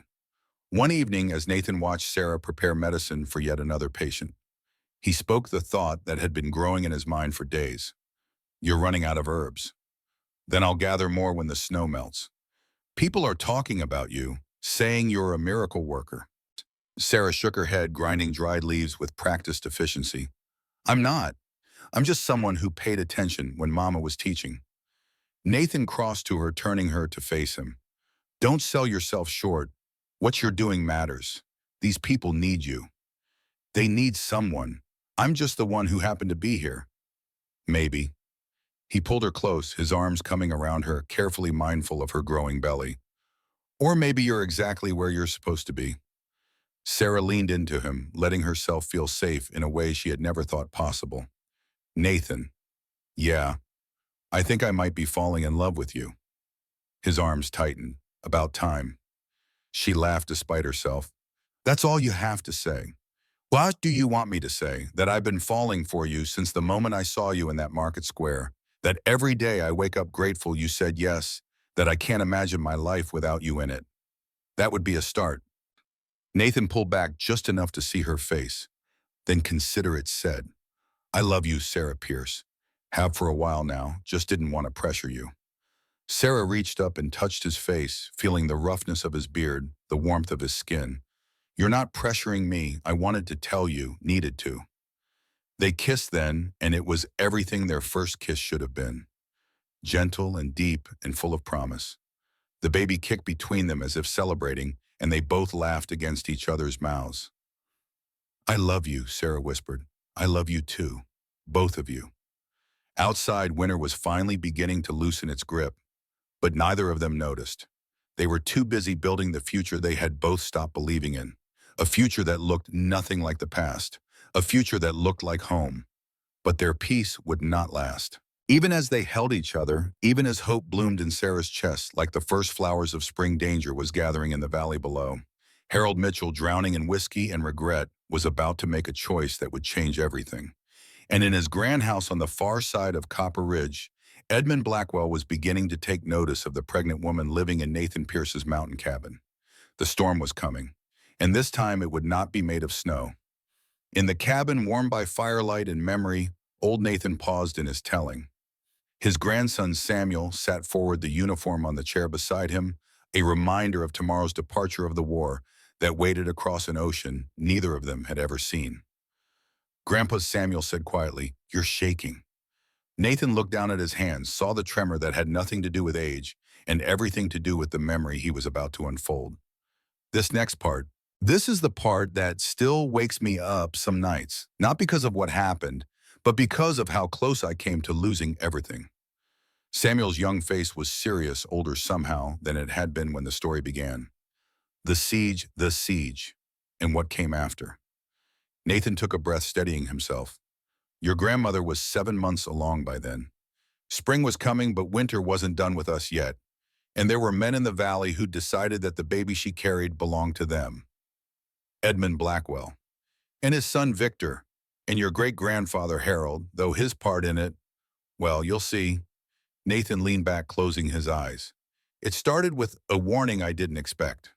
From a man I'd written off as beyond redemption. The old man's voice changed again, grew younger, and Samuel felt himself pulled back into the story like a leaf caught in a current. 3 weeks had passed since Sarah saved Daniel Carter's life. 3 weeks of people coming to the cabin of Sarah's reputation, spreading through the territory like spring melt through frozen ground. 3 weeks of Nathan falling more deeply in love with his wife every time he watched her work, every time he felt their baby kick beneath his palm. But peace, Nathan had learned long ago, was always borrowed, never owned. The warning came on a Tuesday morning when Nathan was preparing to ride to the logging camp. A figure stumbled out of the tree line, moving with the jerky uncertainty of a man half drunk or fully desperate. Nathan's hand went to his rifle before he recognized the gaunt face, the ragged clothes. Harold Mitchell. Sarah appeared in the doorway behind Nathan, and he felt her stiffen, felt the old fear rise in her like floodwater. He moved to block her view, to put himself between his wife and the man who had sold her. What do you want, Mitchell? Nathan's voice carried no warmth. Harold stopped 20 feet away, swaying. But when he spoke, his words were clear enough to cut through the morning air. To warn you before it's too late. Warn us about what? Blackwell. Harold's eyes found Sarah, and something twisted in his expression. Regret maybe, or shame so deep it had finally broken through the armor of alcohol. Edmund Blackwell. He's coming for the baby. Nathan's grip tightened on the rifle. How do you know? Because I told him where you live. The confession fell like a stone into still water. He paid me $50 for information about when you're gone, when she's alone, when the baby's due. Sarah made a sound small and hurt, and Harold flinched as if she had struck him. Why are you telling us this? Nathan asked, his voice deadly calm. Because, Harold swallowed hard, because 2 nights ago I saw a family in town. Father, mother, 2 children, laughing, happy, and I remembered. His voice broke. I remembered when that was us, before Martha died. Before I became this. He gestured at himself, at the wreckage alcohol and grief had made of his body. I can't undo what I've done, can't take back selling her twice, but maybe I can stop what's coming. Harold pulled a crumpled paper from his pocket, threw it on the ground between them. That's Blackwell's plan. When he's coming. How many men? What he intends to do. Nathan picked up the paper, scanning it quickly. His blood went cold. He's bringing 6 men, day after tomorrow when I'm supposed to be at camp. Nathan looked up at Harold. Why should I believe you? This could be a trap. It could be. Harold's eyes met his, and for the first time Nathan saw something in them, besides drunken rage or self-pity. He saw a father broken but trying. But if you don't believe me, and I'm telling the truth, you'll lose everything. And she'll lose more than that. Sarah stepped out from behind Nathan, one hand on her swollen belly. Papa. Harold's face crumpled. I don't deserve to call you daughter. Don't deserve to ask forgiveness. But I'm asking you to survive, to protect that baby, to not let my mistakes destroy you both. How do we know you won't tell Blackwell we're warned? Because I'm leaving, taking what money I have left and heading east.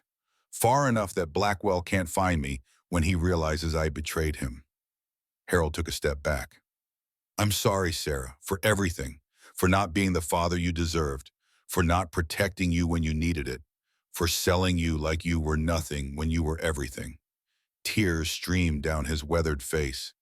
That baby, my grandchild, she deserves better than what I gave you, better than what Blackwell will give her. So I'm telling you, run, hide, fight, whatever it takes. He turned to leave, then stopped. There's one more thing. I planted evidence.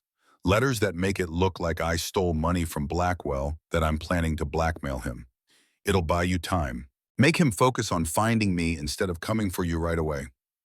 Papa, wait, Sarah called. But Harold was already stumbling back into the trees, disappearing like smoke and wind. They heard his horse a moment later, hoofbeats fading into distance and memory. Nathan looked at the paper in his hands, at the careful handwriting that laid out a plan to steal his family. Then he looked at Sarah, saw the war between hope and fear in her eyes. Do you believe him? She asked. I don't know, but I can't afford not to. He folded the paper, tucked it in his pocket. Either way, we need help. I'm going to Will's. You stay inside, bar the door. Don't open it for anyone but me. Sarah nodded, but as Nathan saddled Bessie, she called out, Nathan, if he was telling the truth, if my father really is trying to make amends, then maybe broken men can find their way back after all, Nathan finished. But we can't count on it, can't base our safety on hope. He rode hard to Will's place, found his friend splitting wood in the yard. Will took one look at Nathan's face and set down his axe. What's wrong? Nathan told him everything. About Harold's warning, about Blackwell's plan, about the danger coming for his family. Will listened without interrupting, his expression growing darker with each word. When Nathan finished, Will was quiet for a long moment. Then we need to gather men, people we can trust, and we need to do it quietly before Blackwell knows we're ready. Will you help? Will gripped Nathan's shoulder. Brother, after what Sarah did for Danny, I'd ride through hell itself to keep her safe. And I'm not the only one who feels that way. By nightfall, a plan had formed. Will would organize men from the logging camp, people who knew Nathan, who had seen Sarah's kindness firsthand. Elizabeth would rally the women in town, create a network of eyes and ears. Reverend Crawford would offer the church a sanctuary if needed, and Sheriff Morrison, who owed no allegiance to Blackwell, would be ready to make arrests if violence came. Nathan rode home as the sun set and found Sarah pacing the cabin like a caged animal. Did Will believe you? He did. He's gathering help. Nathan pulled her close, feeling the bulk of their baby between them. We're not alone in this, Sarah. People care about you, about us. They are not going to let Blackwell take what's ours. What if it's not enough? Then we'll make it enough. His voice was steel wrapped in velvet. I told you once, I'd die before I let anyone take you or this baby. I meant it. Sarah pressed her face against his chest, and he felt her tears soak through his shirt. I'm scared. I know, me too. He kissed the top of her head, but fear's not going to stop us from fighting. 2 days later, just as Harold's warning had predicted, Edmund Blackwell came. Nathan saw them from the ridge above the cabin, 6 riders moving through the valley with the confidence of men who expected no resistance. Blackwell rode at the front, his silver hair gleaming in the afternoon sun, his bearing that of a man accustomed to getting his way. Nathan had sent Sarah to Will's at dawn, hidden her in the root cellar with Elizabeth standing guard. The cabin below was empty except for Nathan and the 3 men Will had positioned inside Henrik, the old logger who knew how to shoot Thomas, who'd fought in the war, and knew tactics, and Marcus, who was quick and mean when riled. But Nathan hoped it wouldn't come to shooting. Not yet. Not until he knew what Blackwell really wanted. He rode down to meet them, positioning himself between the approaching men and his home.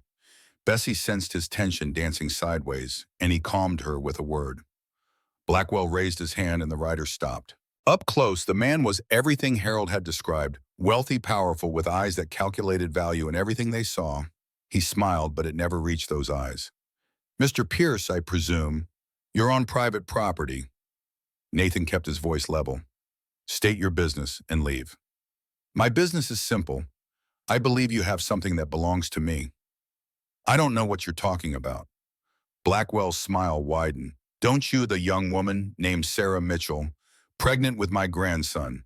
I've come to claim what's mine. She's not yours, she's my wife, and that baby is mine. Really? Blackwell pulled papers from his coat. I have here a sworn statement from my son Victor acknowledging paternity. In the eyes of the law, that child is a Blackwell. Blood doesn't lie, Mr. Pierce. Your son is a rapist. Nathan said the word clearly, letting it hang in the air. He forced himself on Sarah. That doesn't give you any rights. That's a serious accusation. Can you prove it? Sarah's word is all the proof I need. Blackwell laughed to sound like ice cracking.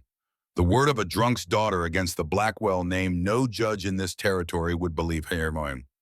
Maybe, maybe not, but she's my wife now, legal and proper. That makes the baby mine by law. A marriage of convenience doesn't change biology. Blackwell leaned forward in his saddle. That child carries my blood, my legacy. I'm a reasonable man, Mr. Pierce. I'll pay you, handsomely, enough to start a new life somewhere else with a woman who can give you children of your own blood. Nathan felt rage rise hot in his throat, but he kept it from his voice. No amount of money would make me walk away from my family. Then you're a fool. Blackwell's pleasant mask slipped.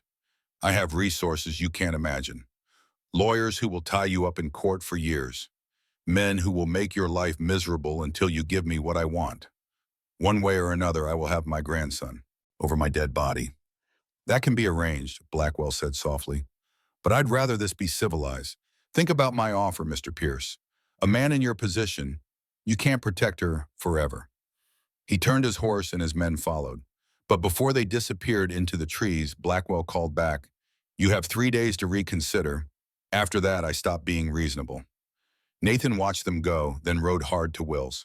Sarah met him at the door, her face pale. They came. They came. Nathan pulled her into his arms. And they'll come back, but we're ready. Are we? Sarah's voice was small. He has money, lawyers, men. What do we have? Each other. Nathan tilted her face up to meet his eyes. And more friends than you know. That night they gathered in Will's barn, 23 men from the logging camp in town armed with rifles and determination. Elizabeth brought a dozen women, each one carrying some tool that could become a weapon if needed. Reverend Harharford stood at the front, his Bible in one hand and a shotgun in the other. Friends, the Reverend began, his voice carrying over the crowd. We're here because a powerful man thinks he can take a child from its mother. Because he believes money and influence matter more than justice. Because he's forgotten that in this territory, we look after our own. Murmurs of agreement rippled through the gathering. Sarah Pierce saved Daniel Carter's life. She's helped half the people in this room with her healing. She's one of us now, and we don't let our own get taken. Will stepped forward. Blackwell will come with force. We need to be ready. Thomas, you fought in the war. What do you suggest? What followed was hours of planning, guard rotations, signal fires, safe houses, escape routes. By the time the meeting ended, they had a network spanning the entire valley, eyes watching every trail that led to Nathan's cabin. They won't take her, Will said as people dispersed. Not while we're breathing. Nathan gripped his friend's hand. Thank you. Don't thank me, just keep that wife of yours safe. And when this is over, you name that baby after someone deserving. Someone who knows what you went through for her. Sarah was waiting when Nathan returned, her hands wrapped around a cup of tea that had long gone cold. What happens now? She asked. Now we wait. And we prepare. Nathan knelt beside her chair, his hands covering hers. Sarah, I need to teach you things. Things I hoped you'd never need to know. What thing? How to shoot straight, how to reload fast, how to survive if I'm not there to protect you. Over the next 2 days, Nathan turned their cabin into a fortress. He showed Sarah how to load and fire each of his rifles, how to judge distance, how to aim for center mass. She was a quick study, her hands steady despite her pregnancy, her eyes determined. He taught her to recognize the sound of riders approaching, to distinguish friend from foe by the rhythm of hoofbeats. He showed her where he'd hidden supplies, weapons, ammunition. He made her memorize escape routes, places she could hide if the cabin was overrun. I feel like we're preparing for war, Sarah said, on the second evening after another day of drills. We are. Nathan cleaned his Sharps rifle with practiced efficiency. But if we're lucky, the preparation will be enough. Sometimes just being ready prevents the fight. And if we're not lucky, Nathan looked up, met her eyes. Then we fight, and we win, because the alternative is unthinkable. That night, Sarah lay awake long after Nathan had fallen asleep beside her, his arm draped protectively over her swollen belly, and she could feel their baby moving beneath his palm, restless as her mother. Your papa loves you, she whispered to the child she had not yet met. He loves you so much, he's willing to fight the whole world to keep you safe. And I need you to know, wherever you come from, whatever blood runs in your veins, you are his. You've always been his. The baby kicked hard as if in agreement, and Sarah smiled despite her fear. Tomorrow Blackwell's deadline would expire. Tomorrow everything would change. The attack came at midnight on the third day.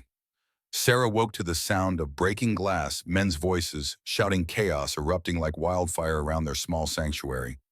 Nathan was already moving rifle in hand, positioning himself between the door and where Sarah scrambled out of bed. Stay down, he commanded, his voice carrying the weight of absolute authority. The door burst open. 3 men rushed in and Nathan fired, dropping the first before the others could react. But there were more behind them, too many, and suddenly hands were grabbing Sarah, pulling her away from the bed, from safety, from Nathan. She screamed his name, fought with everything she had, but pregnant and outnumbered, she was no match for Blackwell's men. They dragged her toward the door as Nathan fought like a demon, taking down 2 more before someone clubbed him from behind. Nathan. Sarah saw him fall, saw blood on his face, and something inside her broke and reformed into pure rage. She twisted, bit down hard on the hand covering her mouth. The man howled, released her, and she grabbed for the rifle Nathan had taught her to use. Her fingers found metal, and she swung it like a club, catching someone in the jaw with a crack that echoed over the chaos. Then the night exploded with new sound. Gunfire, shouting, and above it all, Will Carter's voice, Blackwell, you're surrounded. The cabin filled with new figures. Will Henrik, Thomas, a dozen men from town, all armed, all furious. Blackwell's men fell back, hands raised, realizing too late they'd walked into a trap. Sarah dropped the rifle and ran to Nathan, who was pulling himself upright, dazed but alive. I'm all right, he mumbled. Are you the baby? We're fine, we're all fine. Outside torches lit the clearing, bright as day. Sheriff Morrison rode up with 3 deputies, and suddenly Blackwell's advantage dissolved like snow and sun. He sat on his horse, surrounded, his carefully laid plan crumbling around him. Edmund Blackwell, Morrison called out, his voice carrying official weight. You're under arrest for attempted kidnapping, trespassing, and assault. This is a misunderstanding. Blackwell tried, his smooth voice finally showing cracks. I simply came to claim my legal right to... You have no legal rights here. Reverend Crawford stepped forward, his Bible held high. That child is Nathan Pierce's by law, by love, and by every moral standard that matters. You're done, Blackwell. As deputies moved to take Blackwell into custody, another rider emerged from the darkness. Sarah's breath caught.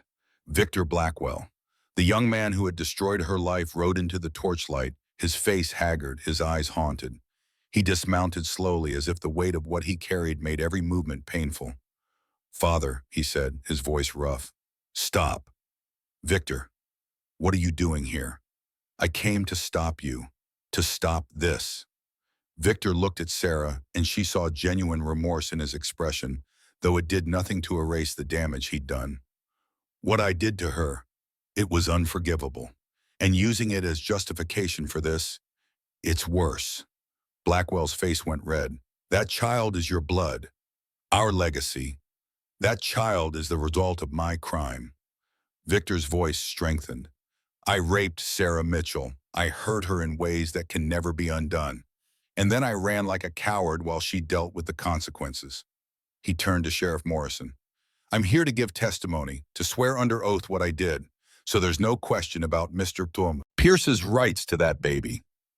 The clearing went silent. Sarah felt Nathan's arm around her, holding her up as her legs threatened to give out. Why? She asked, the word barely audible. Why now? Victor met her eyes, and she saw a man drowning in guilt. Because I've spent 2 years running from what I did, and I can't run anymore. I can't let my father compound my sin with more violence. He looked at his father. I'm sorry, but this ends now. Blackwell stared at his son as if seeing a stranger. You're betraying your own blood. No, I'm doing what I should have done 2 years ago. I'm telling the truth. Sheriff Morrison cleared his throat. Well then, Mr. Blackwell, you're coming with me. Your son too, though, for different reasons. And you can save your lawyer money because this case just got a whole lot clearer. As they led Blackwell away, the old man turned back one last time. His eyes found Sarah, and something flickered there. Defeat. Rage. But underneath it all, something that might have been understanding. That child carries Blackwell blood, he said quietly. Remember that girl. Whatever name you give her, she's part of my legacy, whether you like it or not. Then he was gone, swallowed by darkness and justice. The clearing slowly emptied as people drifted home. The crisis passed, adrenaline fading into exhaustion. Will clapped Nathan on the shoulder. You all right? Thanks to you. Nathan's voice was rough. If you hadn't come when you did, we were watching. The minute they moved, we moved. Will grinned. You're not alone up here, brother. Remember that. When everyone had left, Nathan and Sarah stood in their damaged cabin, looking at broken glass and overturned furniture, and the evidence of how close they'd come to losing everything. We should clean, Sarah said numbly. We should sleep. Nathan guided her to the bed, which somehow remained untouched in the chaos. Everything else can wait. They lay down together, and Sarah felt the baby kick frantically, responding to the stress of the night. Nathan's hand found the spot, and they waited until the movements calmed. It's over, Sarah whispered. Really over. Blackwell's facing charges. Victor confessed. The law's on our side now.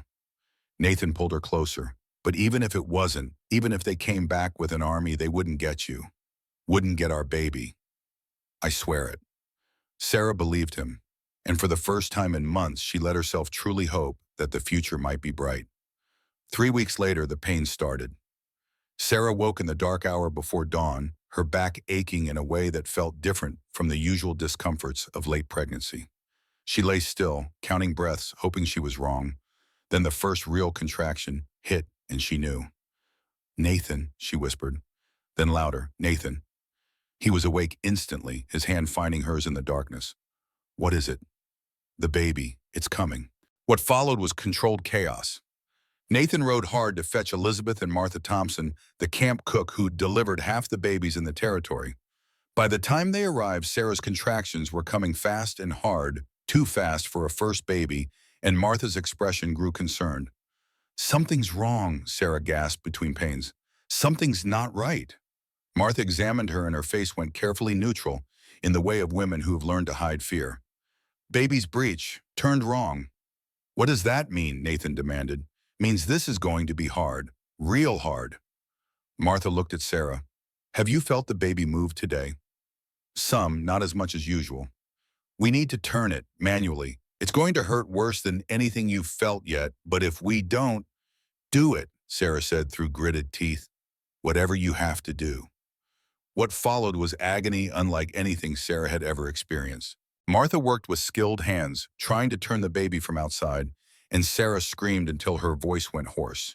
Nathan held her whispered prayers and encouragement, his own face wet with tears at seeing her suffer. There, Martha said, finally her voice triumphant. Baby's moving. It's in position now. But the relief was short-lived. Hours passed, and Sarah pushed until she had no strength left, until the world narrowed to nothing but pain and the desperate need to bring this child into the world. The sun rose and set, and still the baby would not come. I can't, Sarah sobbed. I can't do this anymore. Yes, you can, Elizabeth said firmly, wiping sweat from Sarah's face. You're the strongest woman I know. You can do this. If you have to choose, Sarah grabbed Martha's arm, her grip desperate. Save the baby, promise me. Save the baby, not me. Sarah, no, Nathan said, his voice breaking. Promise me.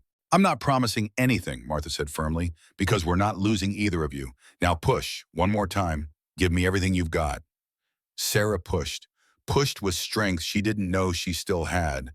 Pushed through pain that should have killed her, pushed until she felt something give, felt the baby move, felt the world shift. And then the room filled with a sound more beautiful than any music ever written. A baby's cry. It's a girl, Martha said, her voice choked with emotion. You have a daughter. She placed the baby on Sarah's chest, and Sarah looked down at the tiny, perfect face, at the small fists waving in the air at the miracle she had carried for 9 months and never quite believed would survive. Hello, Sarah whispered, crying and laughing at the same time. Hello, my darling girl.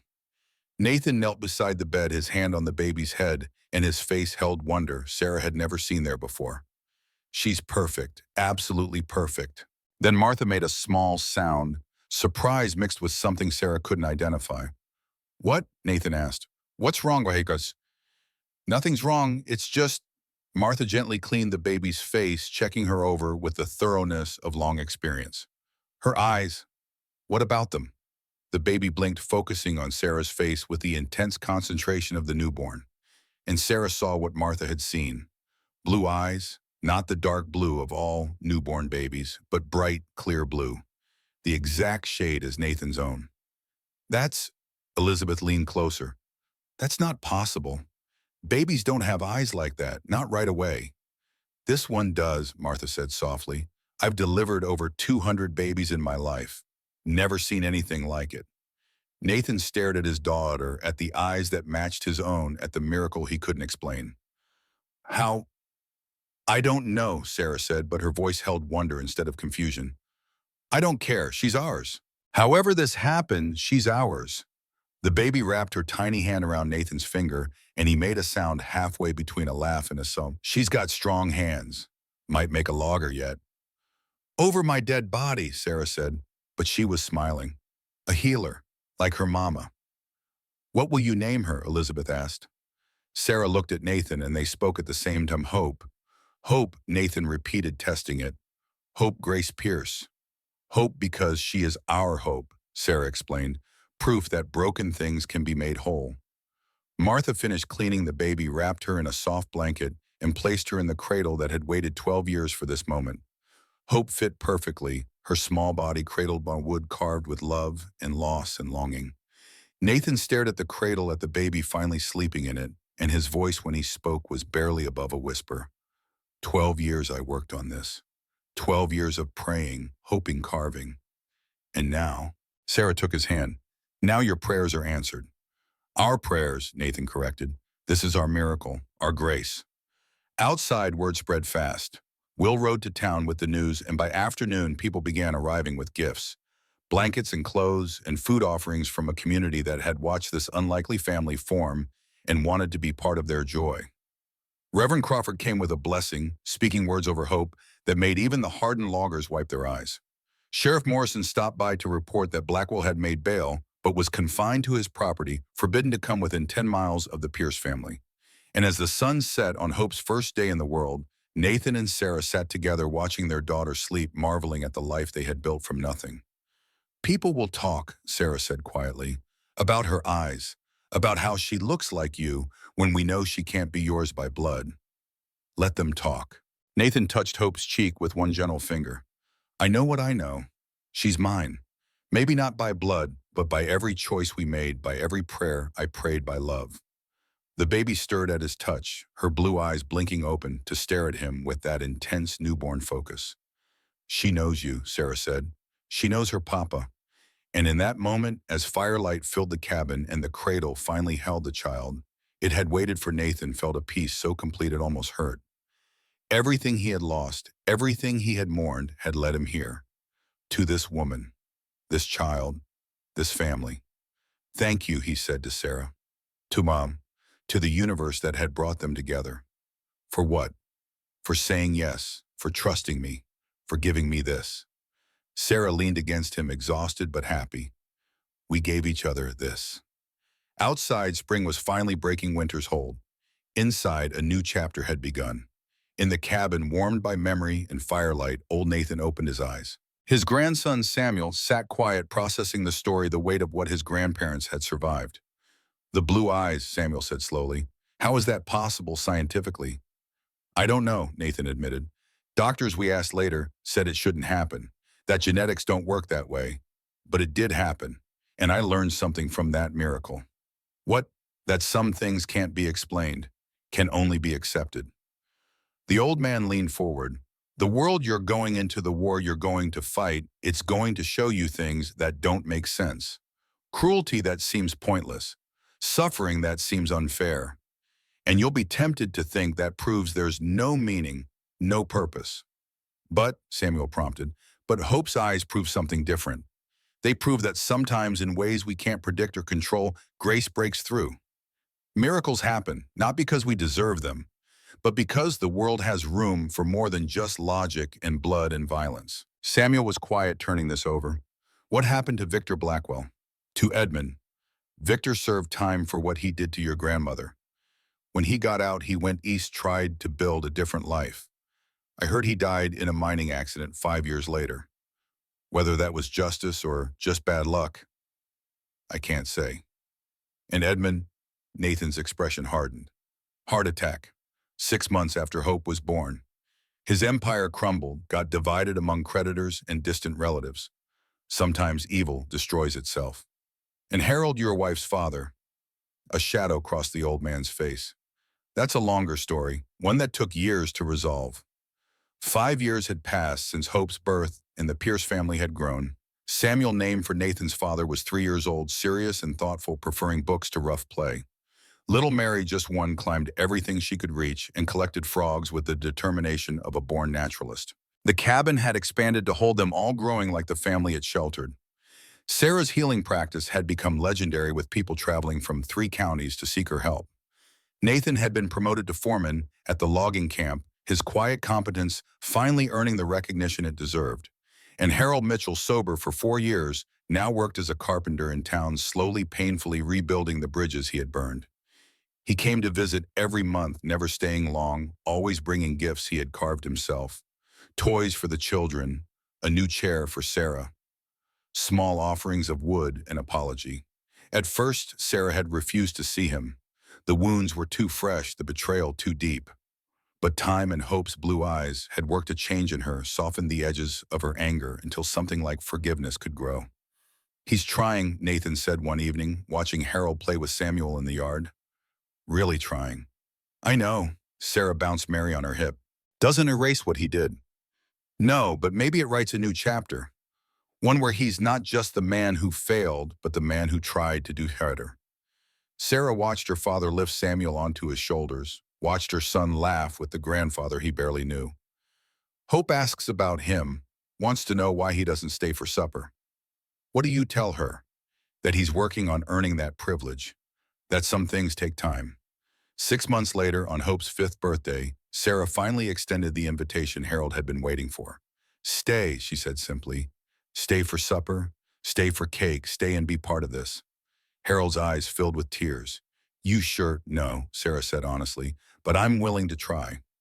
That night, as they sat around the table, Hope between her grandfather and her father, Sarah felt something shift. Not complete healing. That might never come.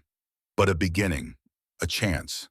Harold caught her eye across the table and mouthed 2 words, thank you. Sarah nodded.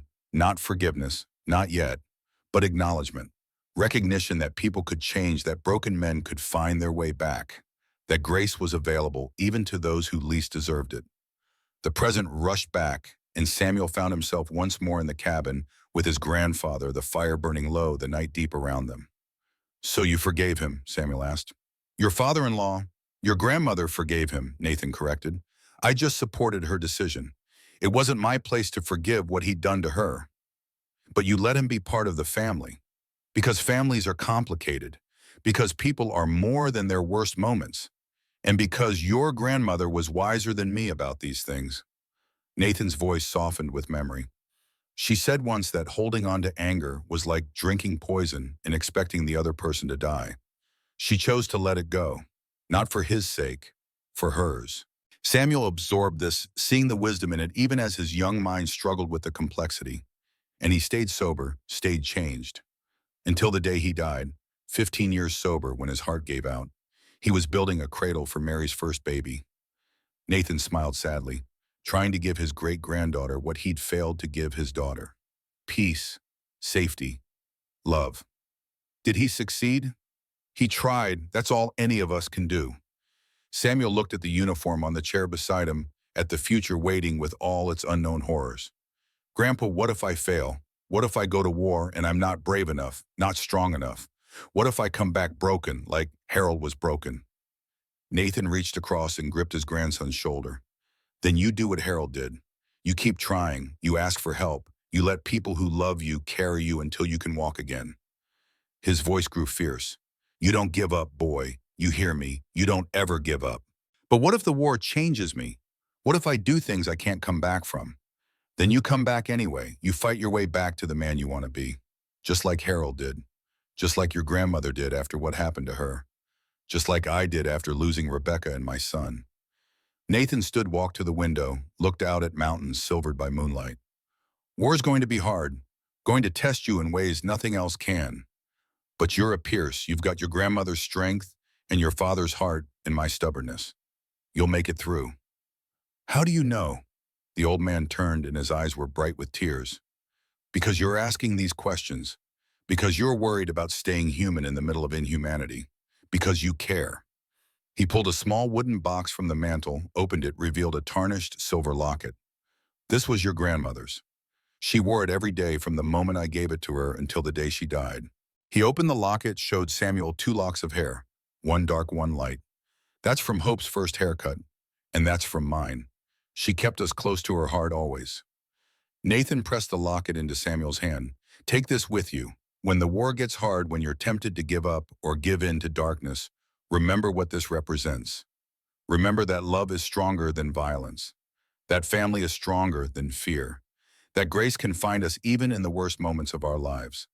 Samuel closed his fingers around the locket, feeling its weight, understanding the gift for what it was. Not just jewelry, but legacy, connection, hope. Tell me the rest, he said quietly. Tell me about the years between, about how you all grew together. Nathan smiled, settling back into his chair. We had 30 years. 30 years of watching Hope grow into a healer like her mother, of Samuel becoming a teacher, of Mary marrying a rancher and filling the valley with grandchildren. 30 years of mistakes and triumphs, arguments and reconciliations, the ordinary miracle of family life. And Grandma, how is she now? The old man's expression softened and broke at the same time. She's buried on the hill behind the cabin, right next to where Rebecca and my son lie. She died last spring surrounded by all of us, her hand in mine. I'm sorry, Grandpa. Don't be. We had more years than most, more love than I ever thought possible. Nathan looked at the empty chair beside him as if seeing someone only he could perceive. Her last words were about you and all the other grandchildren going off to war. She said, tell them they're loved, tell them they're strong, tell them to come home. Samuel felt tears on his own cheeks now. I will. I'll come home. You'd better. I'm too old to break in a new grandson. They sat together in comfortable silence as the fire burned down to coals. Outside, dawn was beginning to paint the eastern sky, and Samuel knew his time was running short. The train would leave at noon, carrying him toward a future neither of them could predict. Grandpa, he said finally, thank you for telling me this, for helping me understand. That's what grandfathers are for, passing along the hard-won wisdom so the next generation doesn't have to learn everything the hard way.